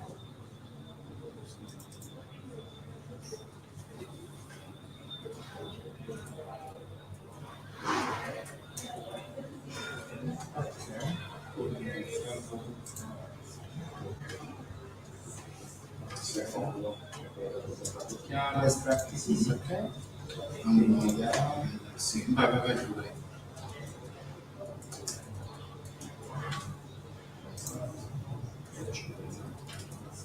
Ok.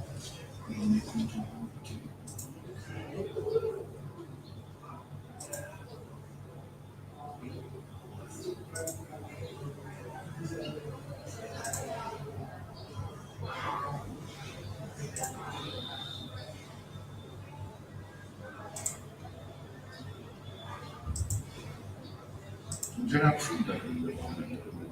No.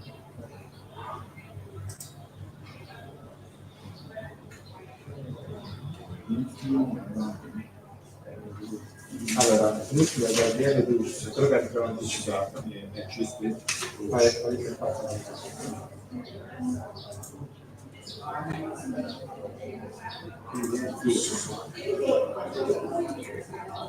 Scrittura diverso dal mio giusto.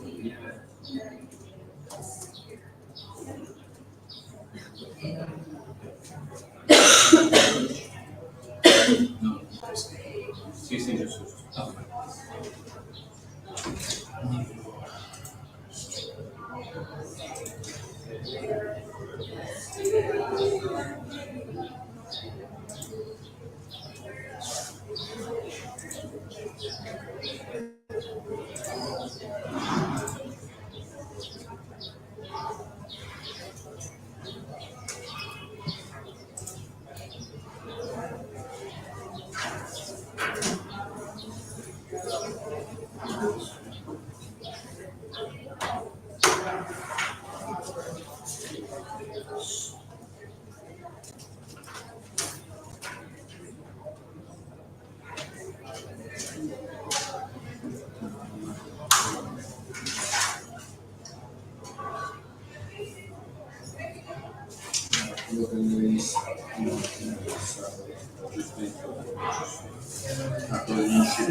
Dell'incidente a Palermo.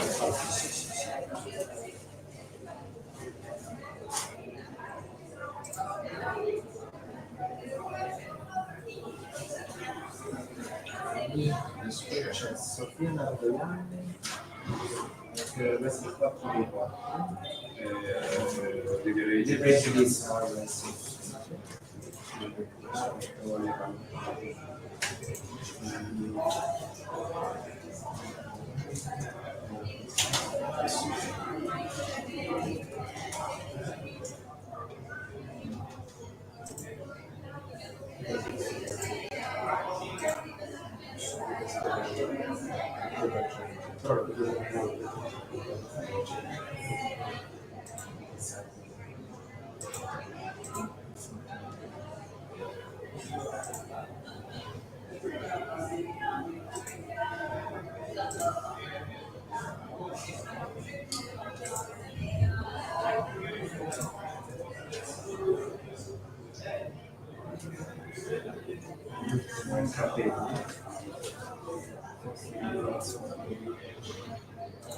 l'ultima posizione.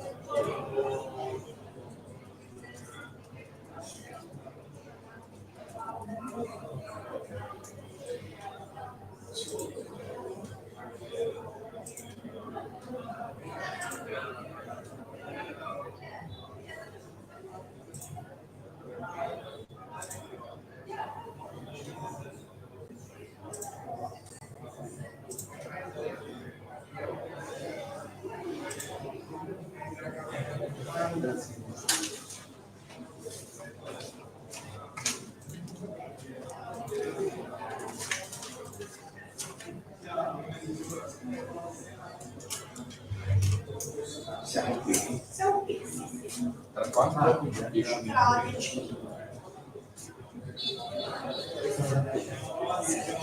abbiamo giusto le stanze così virtuali, se qualcuno sa collegarsi da casa. Ah, esatto, infatti sì, sono già qua, sono già loro, perfetto, ottimo. Sì, possiamo anche lasciarli. No, tanto le condivido questo. Ah, esatto. Vado a prendere Sì, non il caffè. 10 minuti. Sì. 10 minuti.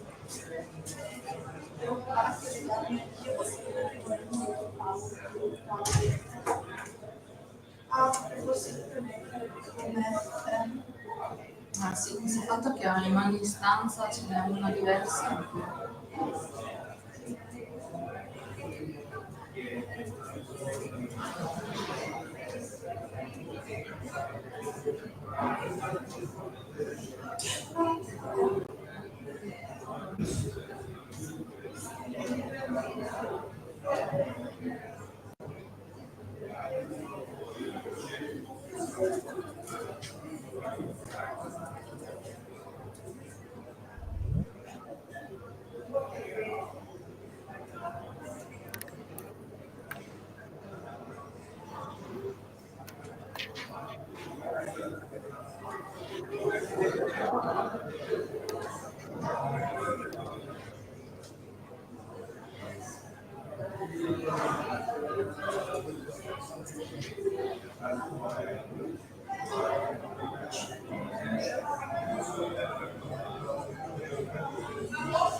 Ho chiesto black coffee per domani. Ah, bene. Sì, domani andiamo.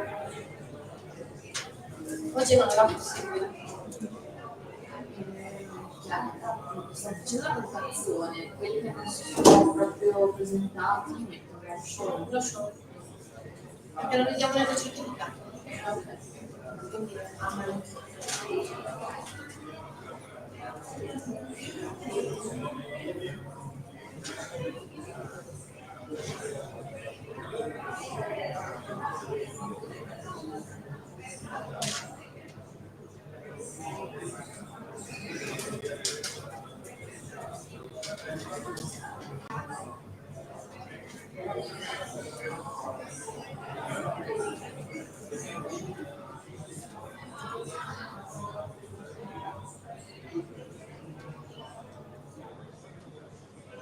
ci prende di solita, ma che va sento io così.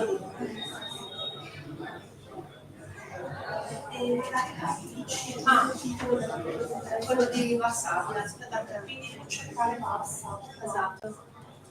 Perché l'ultima è l'unica per il pomeriggio. La sessione che modera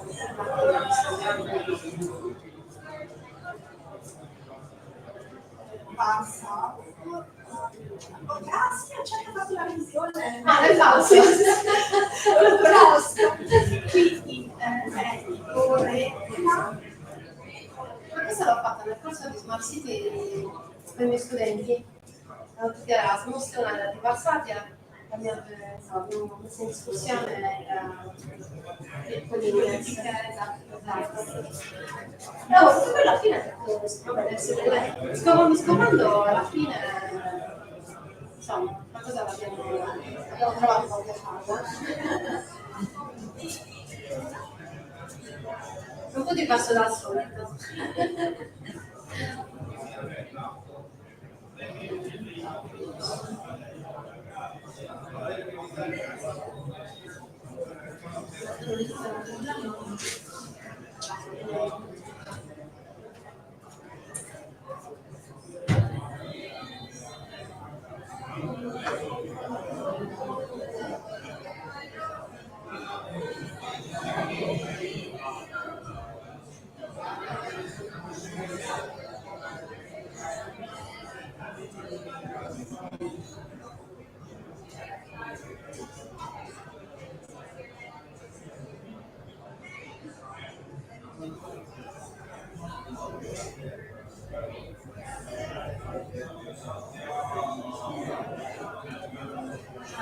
Non avete ancora iniziato? No.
Do you have your coffee? Yes.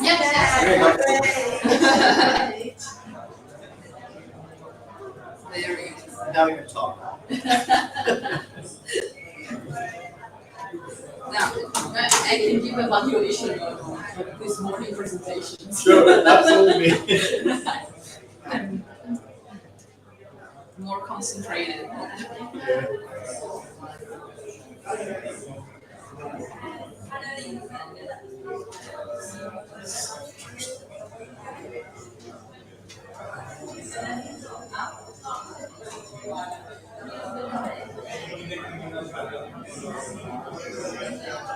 Cosa sentivo in genere feedback? Anche l'hai fatto l'anno scorso, dove good slides, ok? Così, due righe,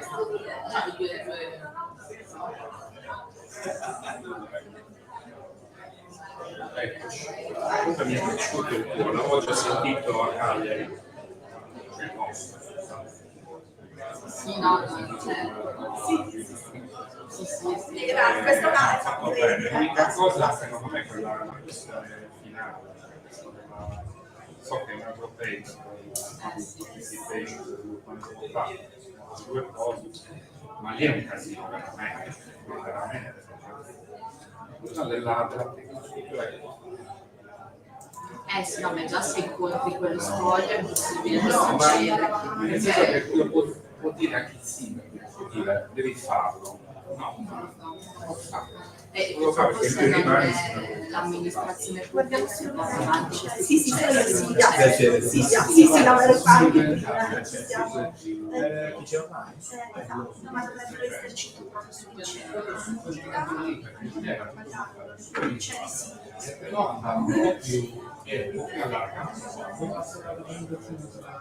no, perché la condivisione propria, cioè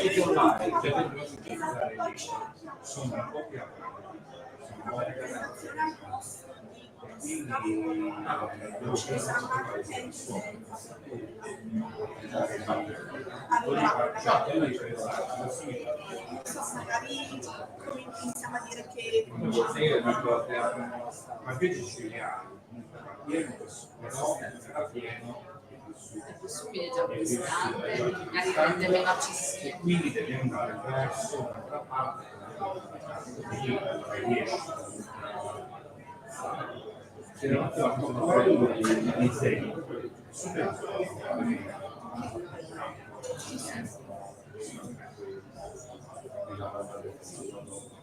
Poi un'altra cosa da fare è funzionare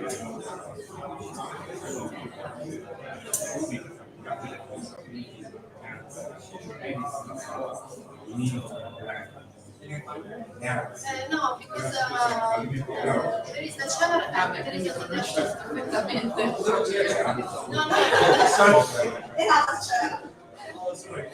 I'm just at the camera, just stop. Here you go, sir.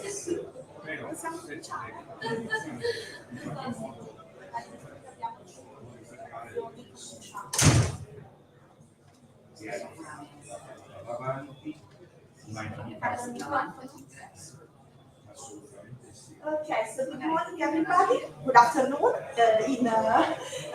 good afternoon in Hanoi, and good morning to the colleagues who are attending. What? Yes? No? Yes? Yes. Okay, so good afternoon to the colleagues here in Hanoi, and good morning to the colleagues who are attending from Europe.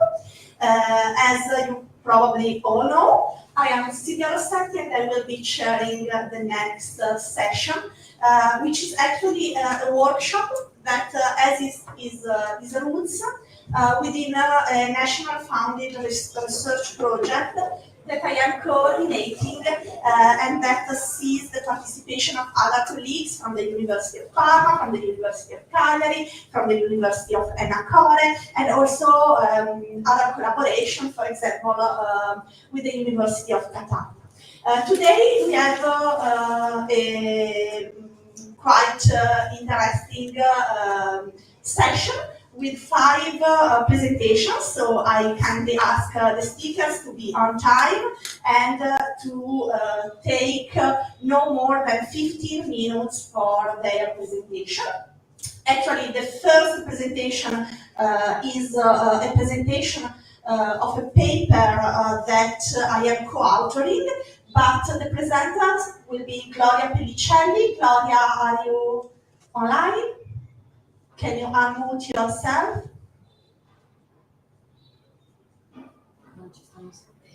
Can you hear us?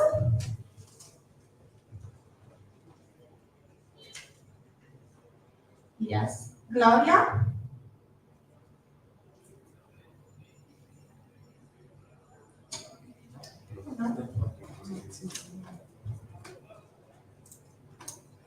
Sorry, I can't hear.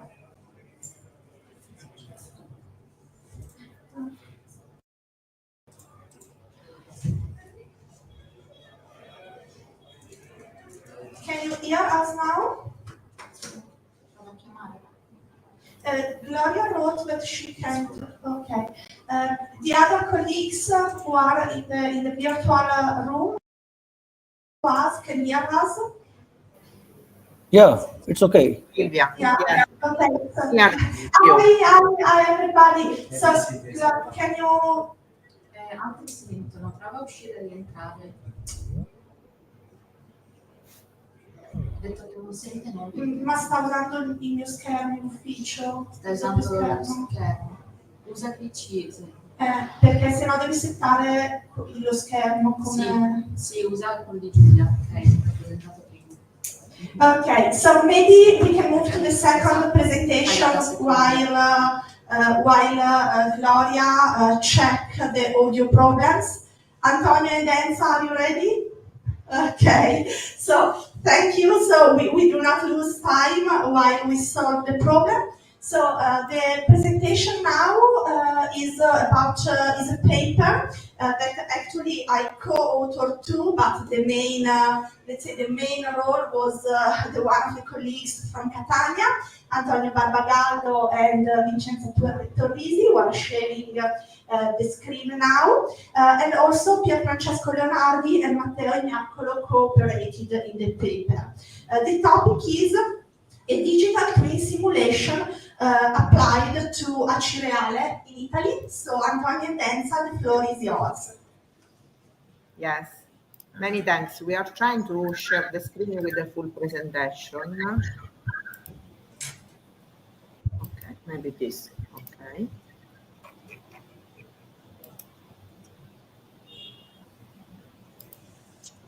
Okay, now it's perfect.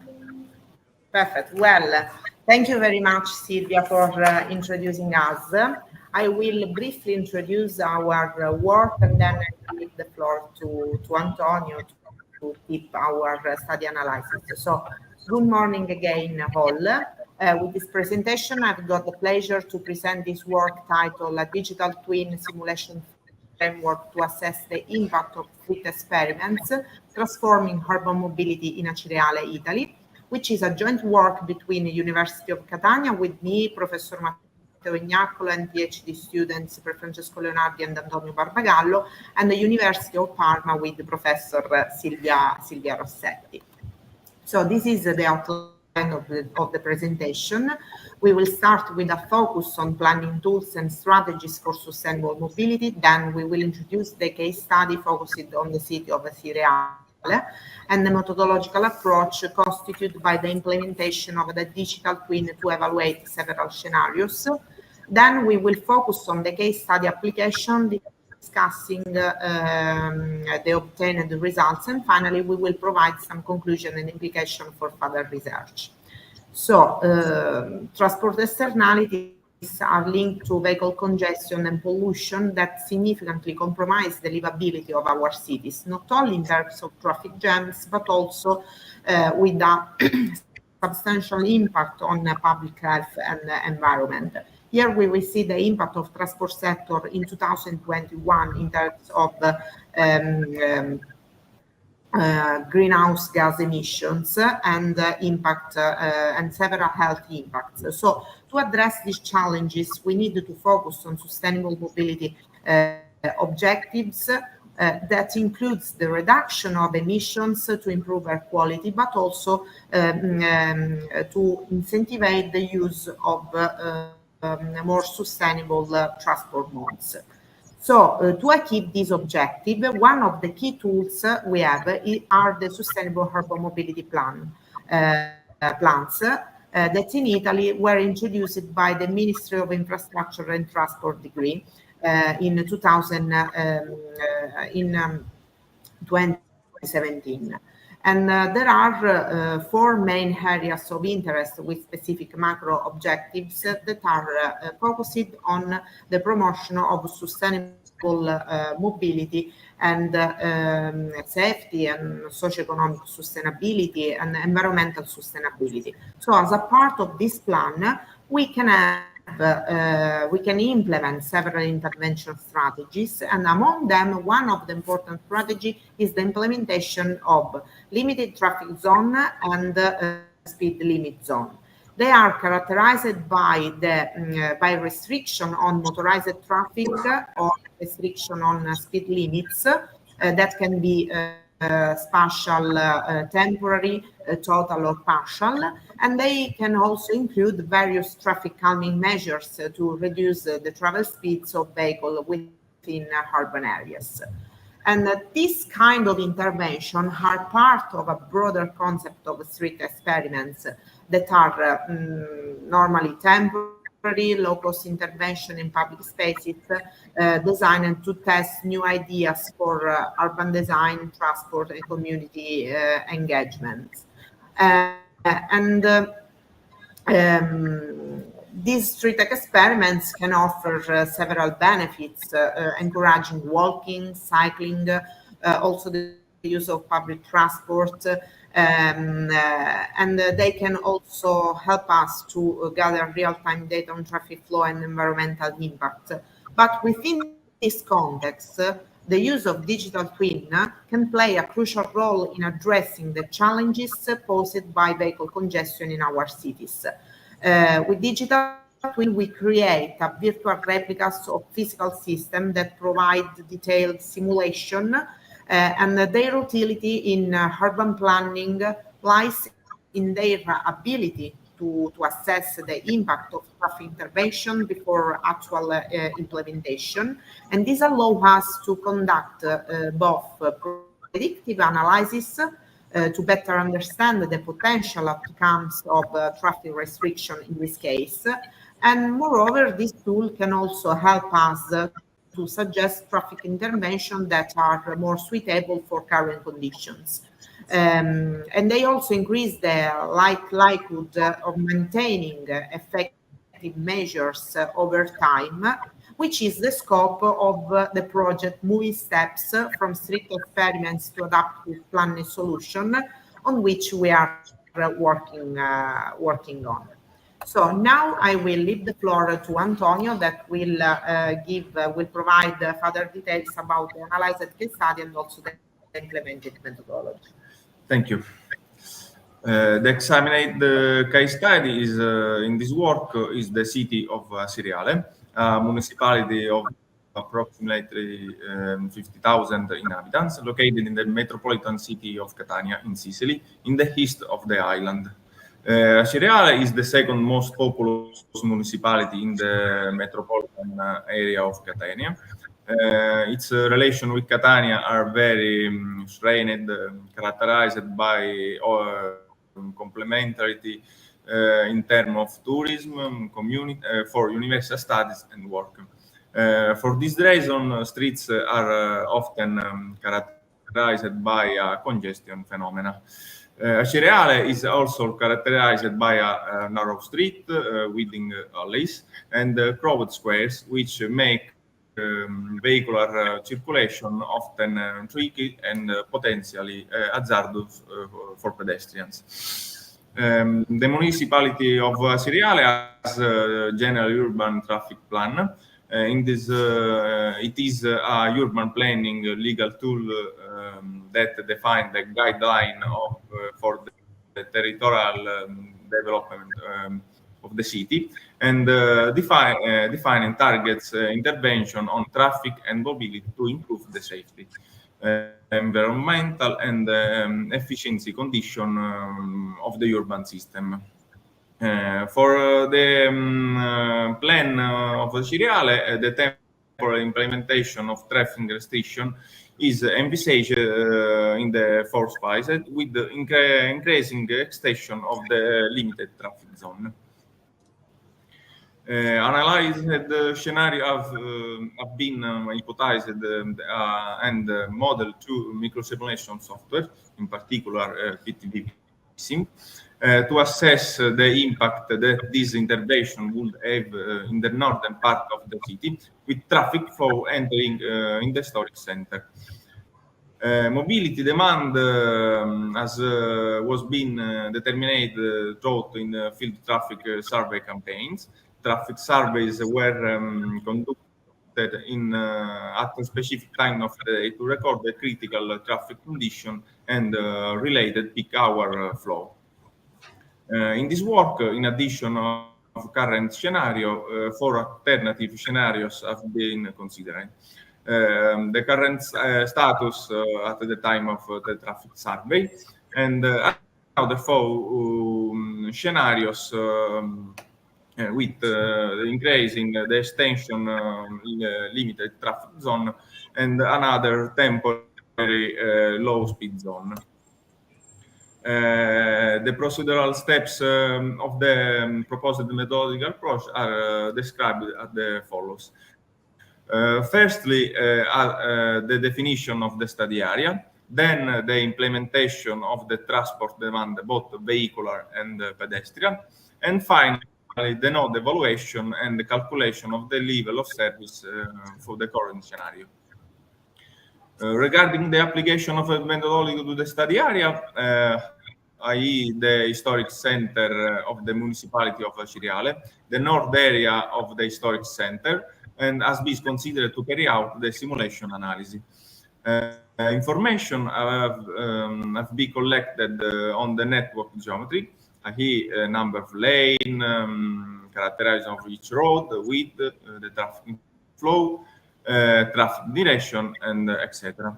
This analysis was used to implement the modeling of VSIM microsimulation software of the entire area under study. The mobility demand has been reconstructed by means of traffic survey, as we described in the previous section. This mobility demand was modeled through the inclusion of vehicular flow and routes. For the evaluation of the level of service, it has been necessary to insert a node enclosing the area under the study, and as shown in figures. The indicators have been calculated performing each simulation in 1 hour for a total of 5 different simulations. The tables show the simulation result in terms of vehicle parameters, level of service, equivalence, time delay, and stops, and environmental parameters in terms of emissions. For the current state scenario, there is a rated good situation with an average level of service of B. If the STIX experiment implementation is considered, the results significantly change. For the limited traffic zone relating to the historic center, with closer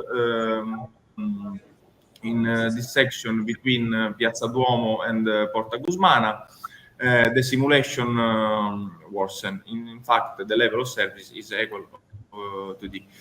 If the area extended in the section between Piazza Duomo and Northern Corso Italia, the level of service congestion increased. In fact, the level of service equals to E. This worsening of level of service in the areas surrounding the limited traffic zone entails multiple benefits. AG improved workability, decreased accident, and improved a local economy, etc. Considering this, it is assumed that following a permanent extended limited traffic zone in the long term, there will be a component of vehicle traffic that will choose another modes of transport to travel to the center. Therefore, a scenario is calculated where reduction of in vehicle flow of 20% is resulting in the level of services C. Thus, a long-term extended limited traffic zone has a better effect than a limited traffic zone restricted to the city center alone. It is assumed, however, that the transition of period and activation of the extended limited traffic zone beyond the historic center and its full operation is one that will generate traffic problems. Therefore, a few scenarios have been assumed for this phase. It's a limited low-speed zone in a short time. For this scenario, compared to that on a limited traffic zone reduced to just the historic center, unless since the level of service is C. The study highlighted the center rule of some kinds of strict experiment, though through a synthesis of empirical data and the traffic modeling techniques. We evaluate the impact of implementation different low limited traffic zone scenarios, temporary or permanent, and on traffic flow air quality and thus overall the urban livability. The results underline the potential of traffic experiment as valuable tools for policy makers and urban planners seeking to create sustainable people-centered cities. Furthermore, the application of the micro simulation allowed for a qualitative and quantitative examination of limited traffic zone intervention, revealing highlights into their effectiveness of various spatial temporal scale. By simulating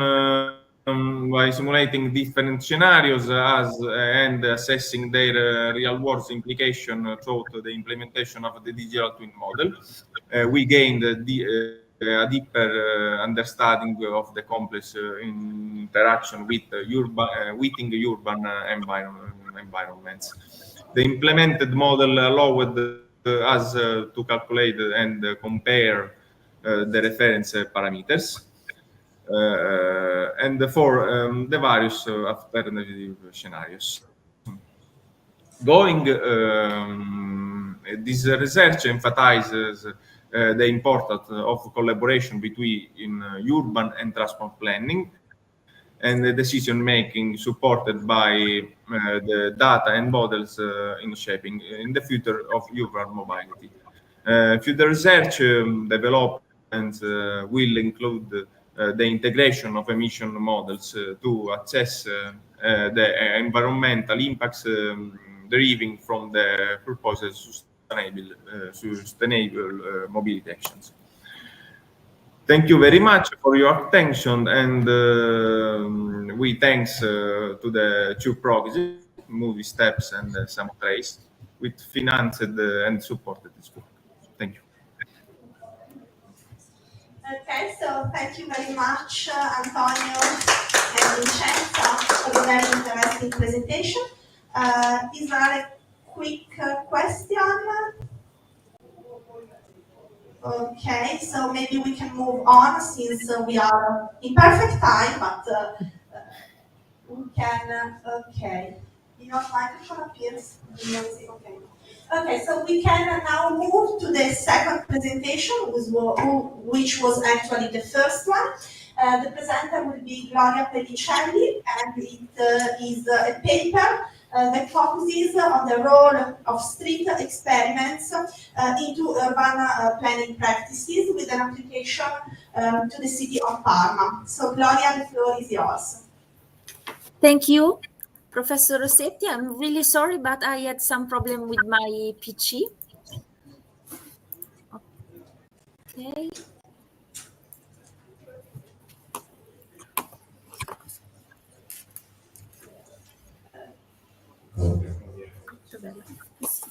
Sì, ma non trovo questo.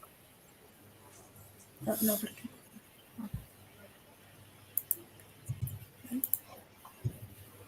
Okay, can you see my screen now? Yes. Oh, okay, perfect. Good morning, everyone. Oh, no, I'm sorry. Good afternoon, everyone. Thank you for the opportunity to present this research work written together with my colleagues from the University of Parma. Before we begin, I would like to provide you an overview of this presentation.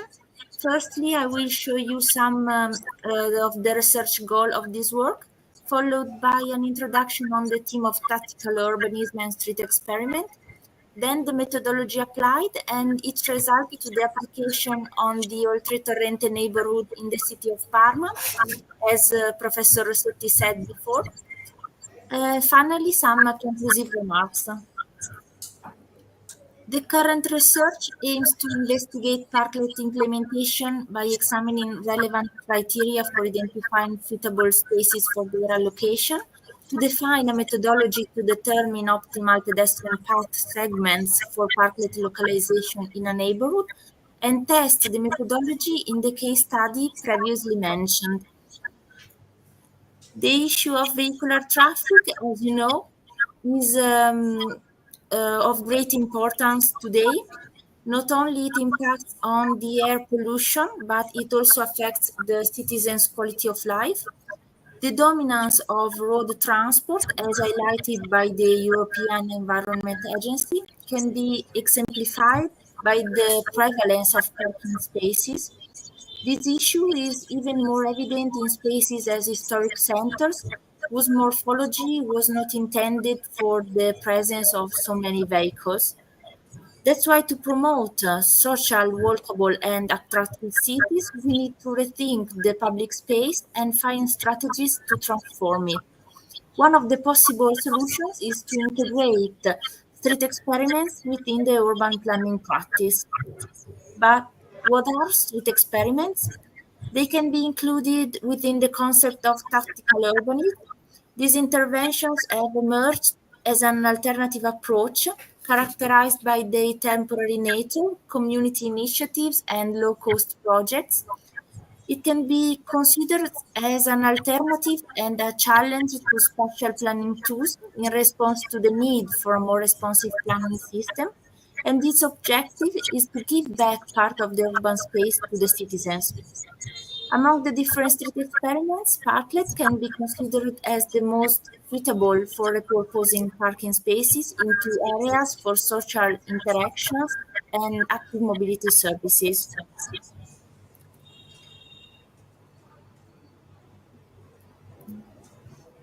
No, I'm sorry. Okay, the methodology applied is based on the literature review concerning factors relevant for parklet placement. Several guidelines have been formulated by cities worldwide, particularly in America, in response to parklets implementation. Here we can see the summary of the main characteristics that the urban context that the literature considers relevant for a more effective intervention. Particularly important are the pedestrian traffic flow, which must be already significant, the presence of commercial activities along the street, and the presence of narrow sidewalks so that parklet installation can enhance pedestrian space. Through the literature analysis and case studies, it also becomes clear that parklets can serve different functions, including providing seating, green spaces, or bicycle parking facilities. So, this research categorizes parklets based on their main purpose. Four main types of parklets are identified, divided between public parklets and private ones. Public parklets serve three primary purposes: bicycle parking and related services, pocket parks, characterized by the inclusion of vegetation, and social parklets. Private parklets or streeteries serve as an outdoor space for catering activities such as restaurants. Based on this previous analysis, a specific protocol has been developed to identify the optimal location for parklet implementation. Each pedestrian path is then evaluated based on a set of factors, with values range from 1 to 0 assigned for each individual factor. A value of 1 indicates support for parklet installation, while 0 suggests that the characteristic doesn't favor parklet placement. The protocol considers various characteristics of the pedestrian path and surrounding urban context, but of primary importance is the presence of roadside parking, which is crucial for determining the suitability of a segment for parklet placement.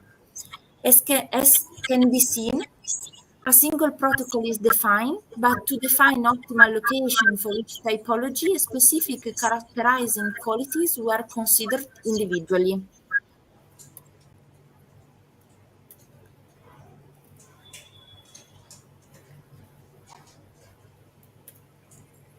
Okay, let's now present the case study. It is the Oltretorrente neighborhood in the city of Parma, in the north of Italy. It is situated to the west of the Parma River, and it constitutes part of the city centers along with this eastern counterpart, which is Parma Centro. It can be divided into two main areas along the east-west axis called Via Emilia. The northern area is primarily designated for services and amenities, while the southern one is predominantly residential. The neighborhood is characterized by the presence of secondary schools and university poles, and in terms of mobility is predominantly accessible by vehicular traffic. Pedestrian paths are relevant, and so is the local public transport network. And also there are numerous bike sharing stations in this area. Moving to the results, this first map shows the presence of parking spaces along the road network of this neighborhood as a first discriminating factor to identify suitable pedestrian path for parklet installation. In residential streets with reduced traffic flows are the most suitable areas for parklet installation, while the main roads are characterized by higher traffic flow and faster speeds, and present parking spaces but not aligned along the roadside, and this made them not suitable. These following maps illustrate the identified suitable pedestrian path for each parklet typology previously defined. The majority of paths achieve a sufficient rating for the installation of social parklets. And concerning bicycle parklet, due to the presence of bike racks throughout the neighborhood, there are only a few suitable segments located in the western and northern part of the district. Similarly, as the neighborhood is rich with green spaces, there is a minimal need for pocket parks. And finally, about street-area parklets, we can see that catering activities are located along the neighborhood main streets. That's why only specific inner streets are suitable. This last result shows the suitable roads for multiple purposes. The most pertinent typologies and most suitable for this neighborhood are social parklet and street areas. These results are in line with the neighborhood residential character, we can say, and the abundance of catering activities in the area. As a result, as a conclusion, we can say, of this research can be highlighted that not all of the identified typologies of parklets are suitable for the case study area. To enhance walkability, parklet implementation surely must be integrated with interventions along pedestrian paths and the surrounding urban context. This methodology focuses on areas where such a specific street experiment interventions can effectively contribute to the improvement of people's quality of life and walkability. And the main limitation of this methodology is that it doesn't consider the calculation of parking spaces lost due to the installation of parklets, which can be relevant to determine where parking spaces can be replaced. Future developments include the enrichment of the protocol with environmental and social aspects, and the consideration of other public buildings that could serve as significant points for promoting sociality and the assessment of the impact of the installation of a park. The interesting application of this work is that it can be a tool for public administration to conduct preliminary assessment to identify suitable location for parklet interventions, and this process could facilitate dialogue with citizens, promoting more interventions and offering alternative options. Thank you for your attention, and I'm here for any questions. Thank you, Milana. Thank you very much for your interesting presentation. Are there any questions or comments from the audience? Okay, so we can move to the next. Anyway, I do not have questions since I am among the authors. Otherwise, I would have many questions, but I can continue working on this topic with Gloria. So we can move to the third presentation, which is a presentation from Ankit Patel, together with Antti Kumar Patel, which is another colleague, Tiziana Campisi, and Maria Cristina Rocha. They will present a paper on user-centered policy interventions for future cities. Ankit, the floor is yours. Yeah, can you see the screen? Yes. Yes. Okay, it's fine. So very good afternoon, and yeah, Today I'm going to present a paper on the user-centered policy interventions for future cities, along with my co-authors Ankit Patel, the same name, but with the father name is different. Tiziana Campisi and Maria Cristina Rossia. The last two is from Italy and the first is from India and Portugal. So before going to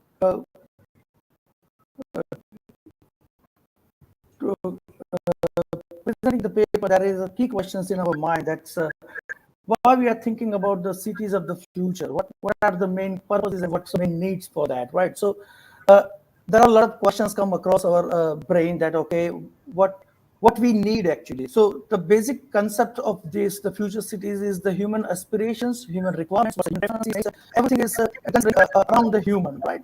So we need everything in the future cities, that as a human that we are looking towards, that okay, we need autonomous vehicle, we need autonomous drivings, we need future taxi cities, and we need green cities and everything else, that what we are looking towards as the future cities. But apart from that, the second question is comes to mind: why the human is crucial component when we are talking about the future cities, right? So the matter is who will live in the cities? Ultimately, the humans will live in the cities. So in that scenario, the human will be a center part of the cities, right? Or even today's cities, the human is a center part of the cities. So in that perspective, the human part is a vital. But when we are talking about the planning of the cities, like the previous president, the Gloria and the Antonio, they're the part of the human engagement. So this is because we are going to live as a future inhabitants.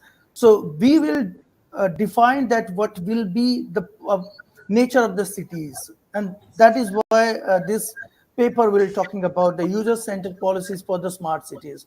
So there are totally 8 pillars, or what we can say the stakeholders pillars, or main things that we are focusing on, and I will going to reach it out one by one.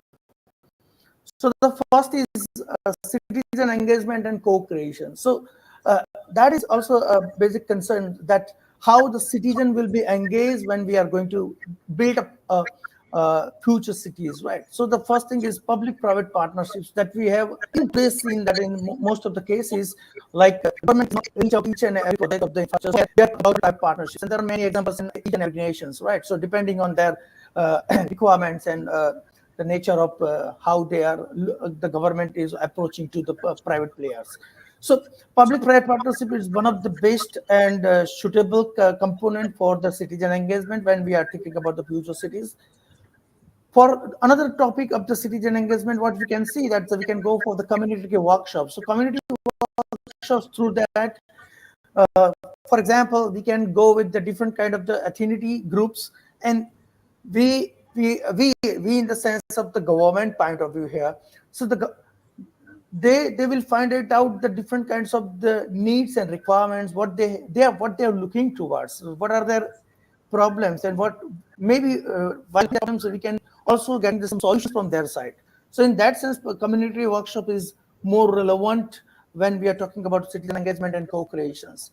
And the last one is the participatory design methodology. So when we are talking about the cities of the future, then obviously it will come with the design. So how we will working with the design methodologies, like in the previous presentation, it's shown that the example of the Parma, right? So they have chosen some specific area of the city centers, and so how to make a relevant design so there is a more parking space will be available for the future vehicle users, right? So in that sense, you have to go with the participatory design methodologies. So there are a number of things that is come up with the different kinds of the design when we are generating or building our future cities, like line in Saudi Arabia and other parts in South Korea and so on.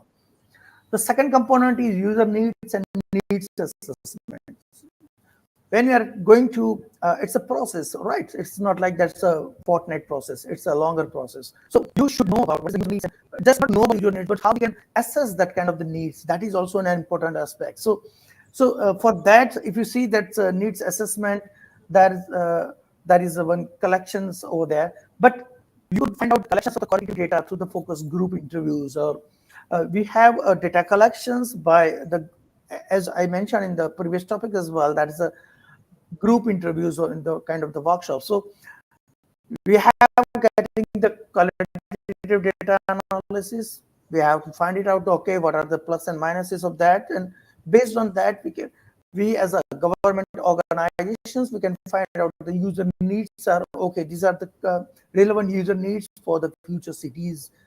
User focus interviews, yes, that is also another techniques that we can use to find it out, that's what kind of requirements the user the citizens for the future cities.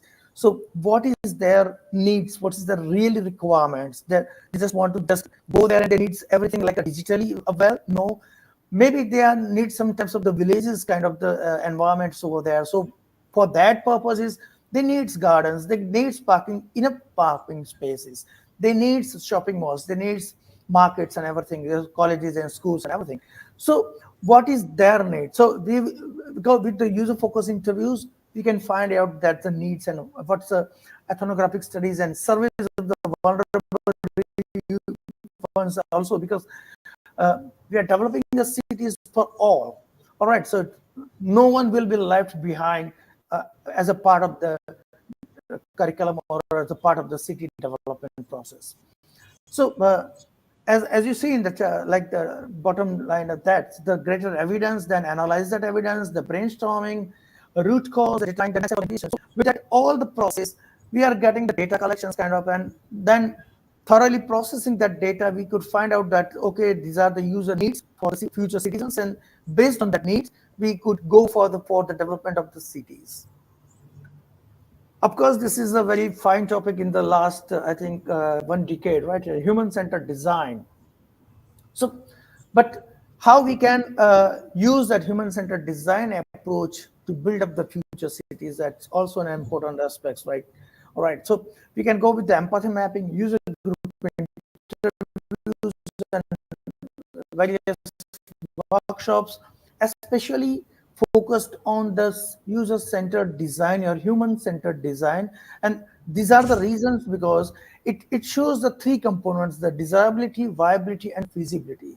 So desirability, it comes with the humans and their needs, requirements, and every aspects of what we are looking towards for the future things, right? Because with business also, okay, if I could say that I would like to need future air taxis, but whether there is a viability is there for the particular cities, or what about the financial models for that viability to provide that kind of the needs as a part of the government perspective. So that is more inclusive kind of the things, right? And then the third component is the feasibility. So what are the feasible choices are there? Suppose what we are talking about right now, the electric mobility, right? So where are the points to be installed, that's electric charging vehicles, or whether it's near to the railway station, whether it's to the bus stand, or whether it's somewhere else. So also as a part of the policymakers, the feasibility is a main concern while talking about the financial budgeting and everything else, right? So in that perspective, the human-centered design thinking is more important. So yeah, so that is the reason that how we can all compile the desirability, viability, and feasibility component to make it the user-centered design in a very more approachable way. Now, the next component is inclusive and equitable policymaking. So the policymaking, it should not be like that one part of the society will be more advantageous, or they are getting the advantage while the other part is not. It should not be like that. So in that perspective, the policy should be inclusive, it should be equitable to all inhabitants, right? So for to getting this kind of policy, or to know that what we have to do this. So these are the types of the group interviews that one can go with, that the young and old citizens. Why this is two different zones of the life? Because young citizens, they are just starting their life. So they have aspirations, they want to be like, okay, I want to do this or that, or something like that. So they have a lot to see their life in the future. While when we are talking with the old citizens, yes, they already seen the whole life, that okay, how to live a life peacefully, or whatever the issues they have during their life of lifespan, right? So with these two different aspects of the group interviews, we can realize that how to provide an inclusive and equitable policy for the future cities. At the same time, low and middle income families, because if you go for the interview with the high income families, okay, they are very happy with that because they have enough financial support from their side, right? So they don't have much more. I mean, of course, they have their especially all the society. And you should go with the low and middle income families to know what they are looking towards, what they need from the government to build a future cities where all people in the sense, whether they are poor or whether they are rich, all people can live very healthily.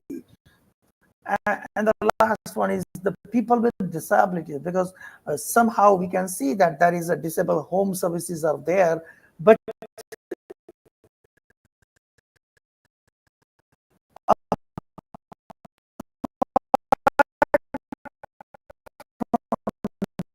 that how they can live in a city with a very healthy environment. That is, none is looking towards them that okay, he's or these are is a disabled ones, and they have to and something like that. So in that sense, we can also think about the people with the disabilities. What is their requirements? Suppose if they are traveling from, for example, one to B, except I need these when I go to the railway station.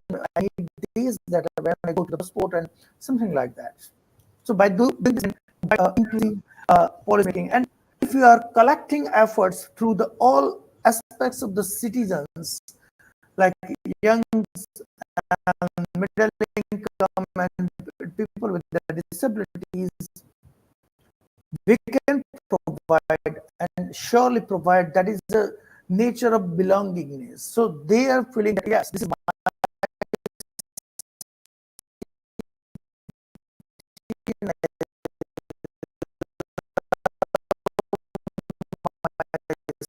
city, because of the care that is the care by the government side.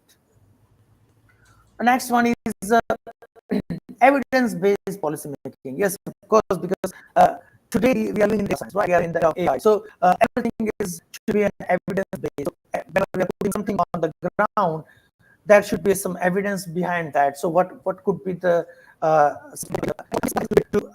space? It is not from cities. I mean, it's not far from the cities. It is near 20 kilometers more or less. Every airport in the world is more or less 10 kilometers to the cities, right? So what's the reason behind that? So these are the evidences based policy making, and for that the data from the administrative records and census networks are useful to make it a very viable choices of the models, right? At the same time, we can go for the crowdsourced polls for the and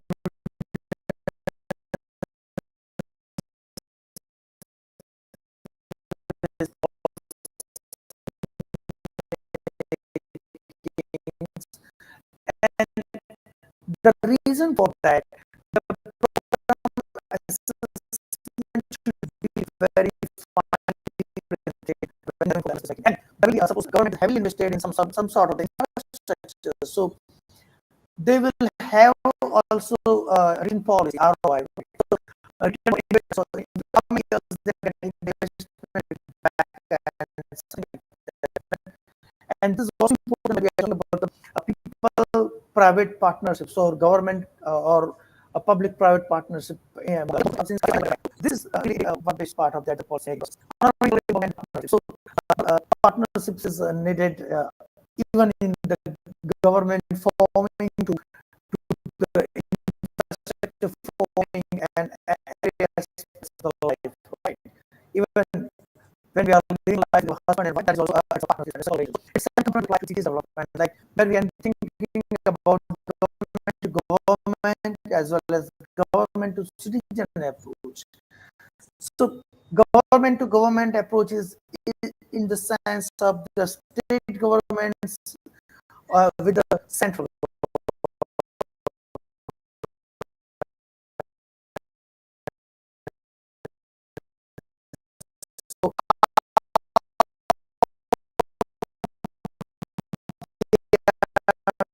dealing with the projects. Like in some of the big projects that is not possible with the state government to help areas to project. So balancing with the central government, and there's some ratios like 70, 30 or 50, 50 or 60, 40, or what depends on the project cost and everything else. Right. But it's a Computational approach where the government is involved with the citizens. That is, for example, I'm from India, and I know that there is a government policy. Suppose they want to every new what is yours, you have to build these things. So what is your suggestion? What is your suggestion from the people, kind of the qualitative or quantitative data? So, find out and then model in which we have no question, but a simple rules behavior that have to be satisfied. But on the other hand, with this kind of discretization, we can actually lose in details because each cellular can be considered as the representative of a certain area, and so in the parameters associated with this element are the mean of all the neighborhoods. The second approach is the mean field games that actually combine two different theories, games theory and mean field theory. The approach of or the presence of game theory arises from the idea of identifying pedestrian or vehicular as gamer, or in the sense of game theory. It means that their behavior tends to reach a solution that is a Nash equilibrium for the problem that we are analyzing. It means that the solution, they are following the behavior in order to reach the best solution, where best is not only for the gamer, but for all players in the game. And in a few words, it means that our hypothesis is rationality of pedestrian or vehicles, and we know that it is actually not so realistic. On the other way, the use of mean field theory can be appreciated in the passage from a microscopic analysis to a macroscopic one, when the number of agents tends to n. And so with this limit operation, we pass through a new model, which is a complex nonlinear PDE system. The third model analyzed is the force-based model, which belongs to the microscopic models considered for traffic description, or and the main idea is that each element that is pedestrian or vehicle is defined as a particle, physical particle, which obey to Newton laws. So this kind of description seems to be a good one, thanks to their details, but also not chaotic description. Some disadvantages of this approach are, first of all, the high computational cost for the implementation.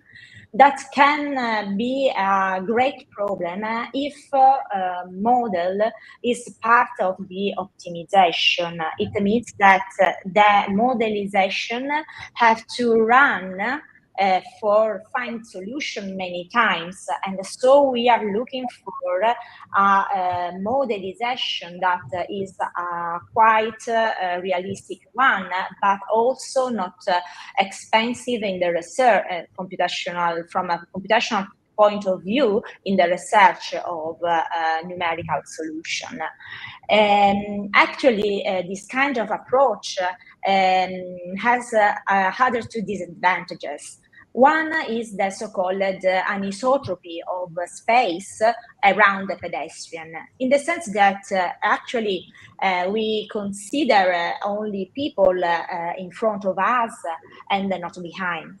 And the other disadvantage that comes from Newton's law is that if two particles are close, they interact, and in particular, they generate repulsion forces that is not realistic in the case of pedestrians that are walking, for example,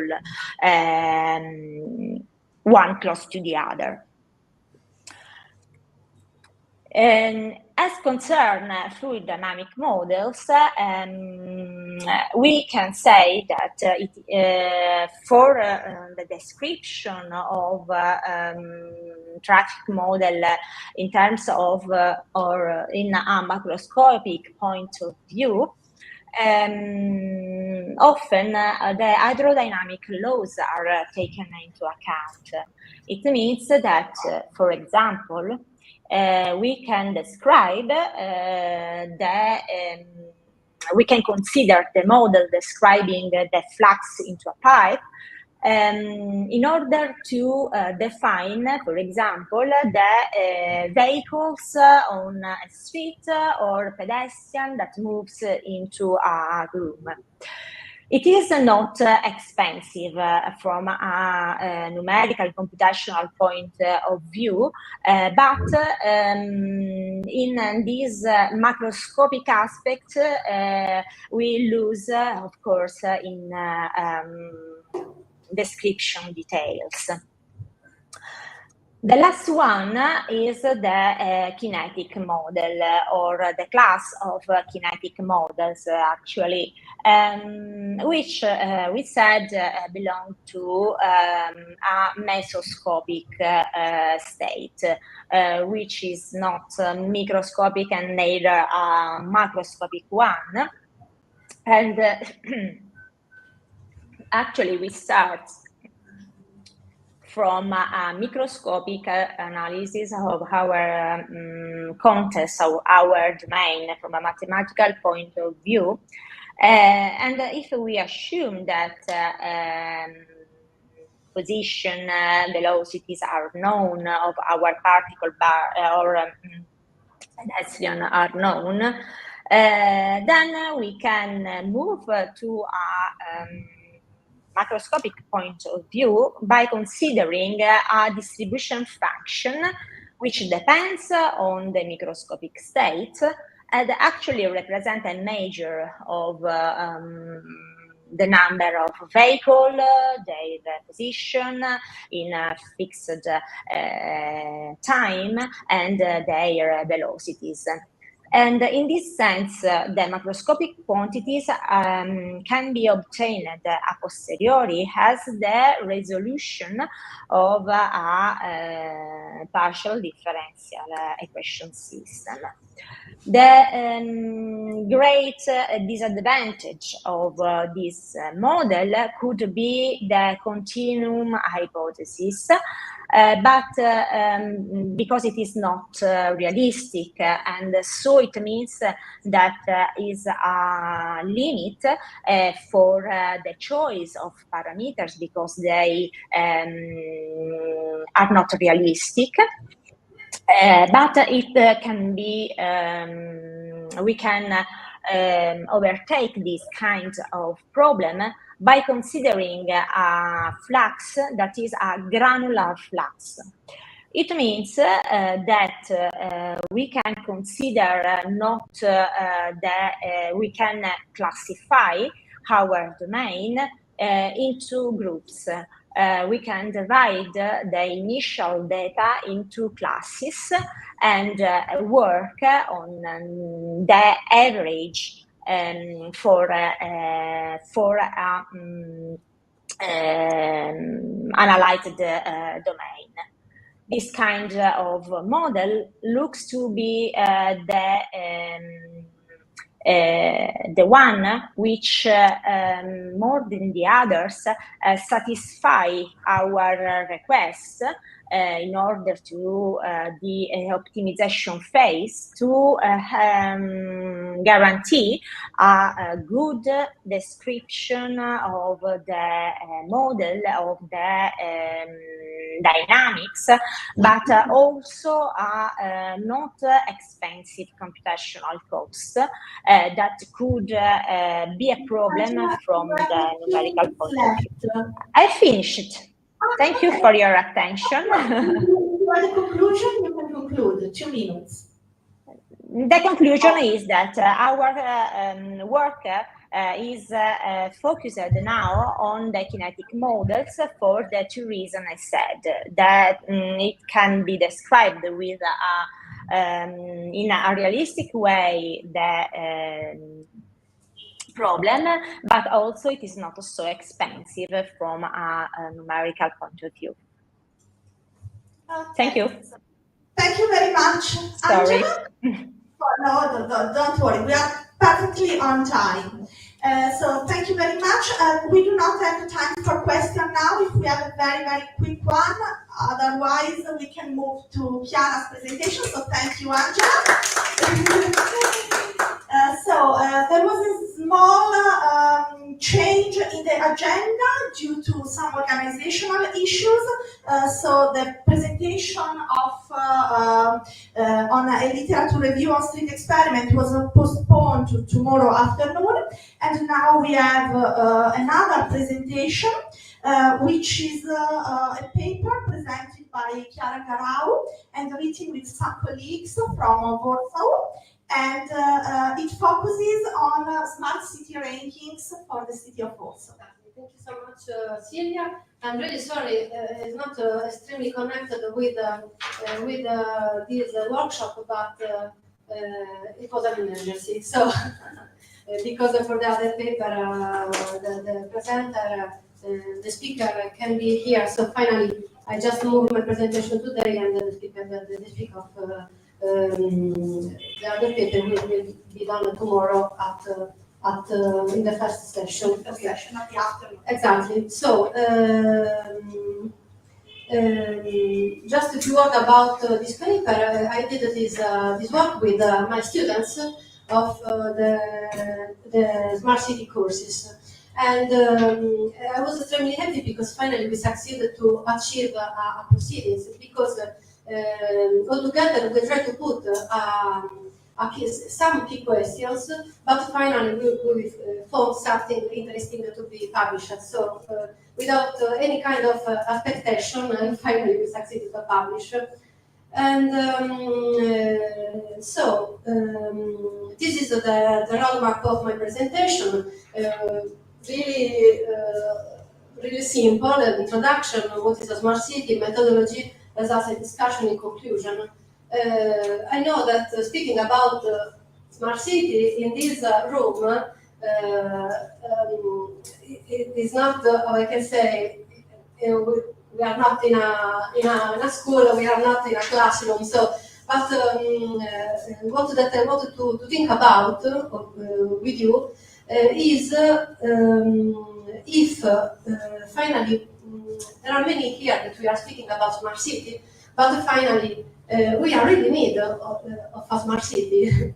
So this is the general question that was extremely important for us, but I think also for all of you and for this particular question.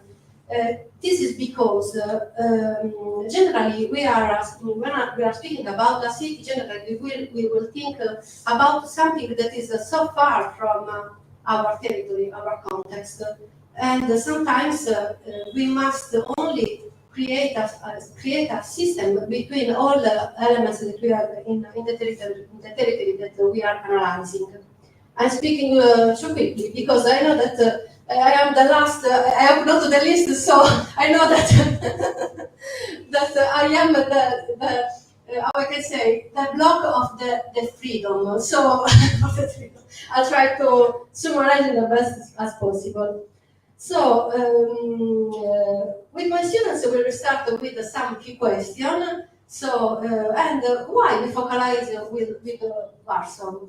With Warsaw, first of all, because one girl of my group, one student, was from Warsaw, and she knew really well these realities.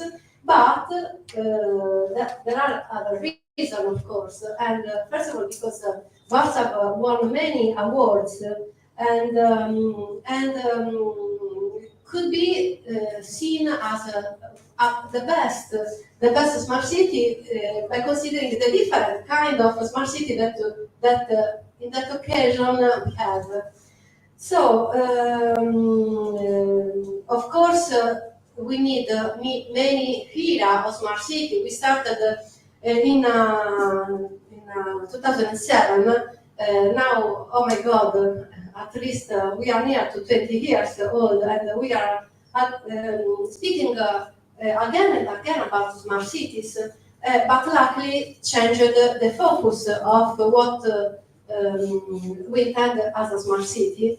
And of course, at the beginning, we have just a few data.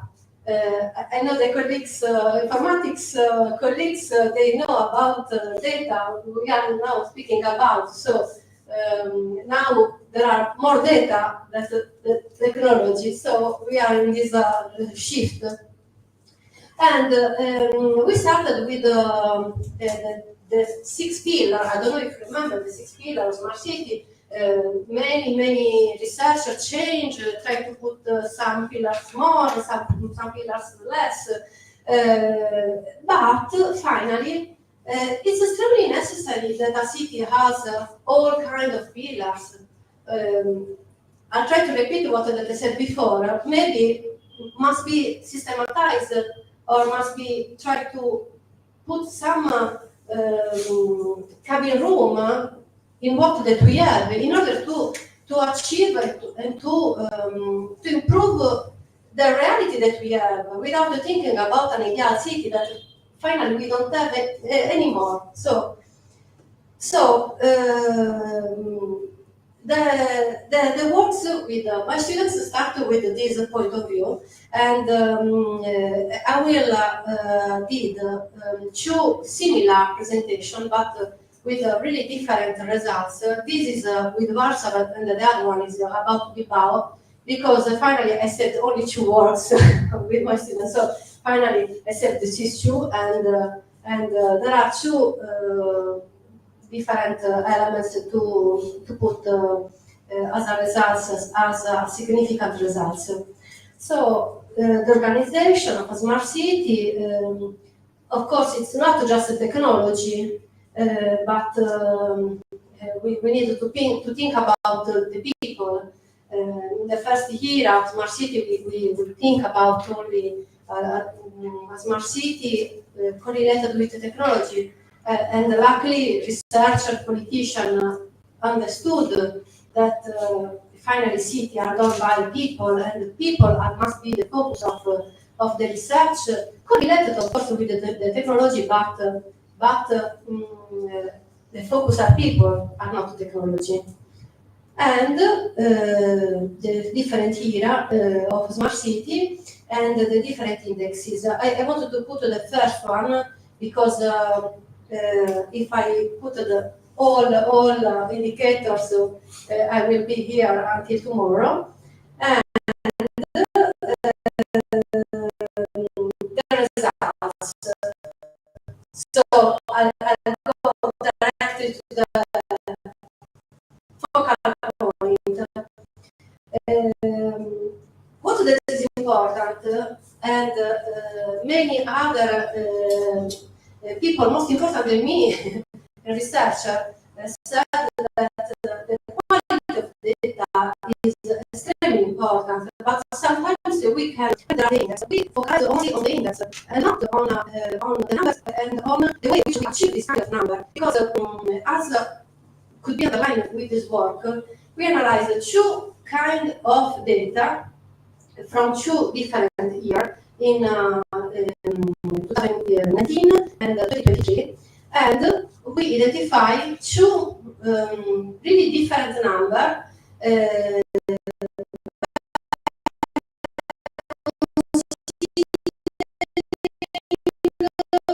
The methodology that was used in the last year.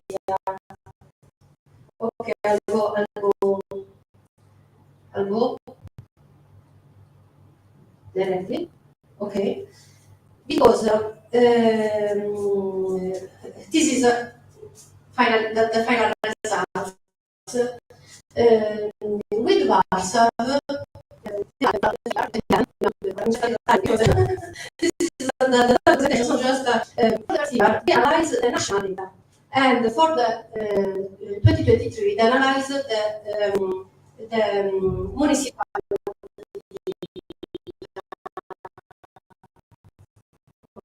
Okay. So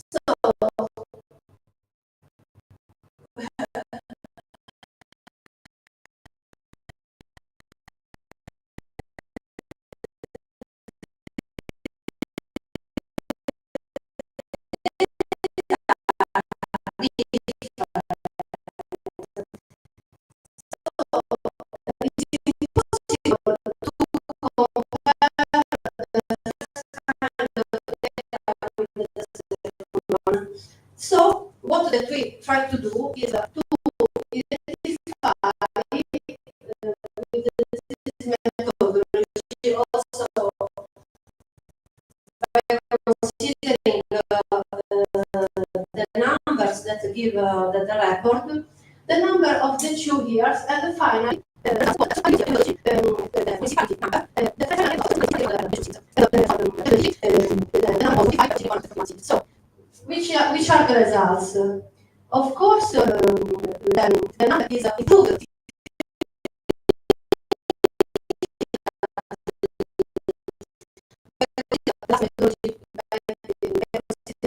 The municipalities data and not the national.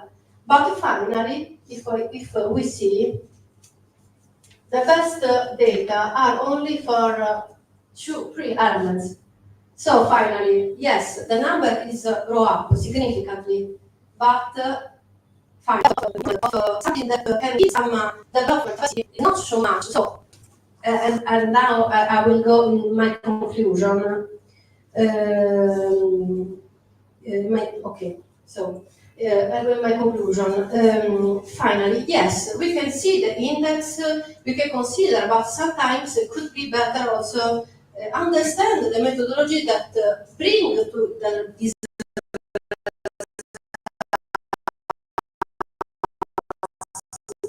because maybe it could be only a number, or but in terms of significance of development of a city, maybe it could be not this improvement that could be so significant if you read only the number.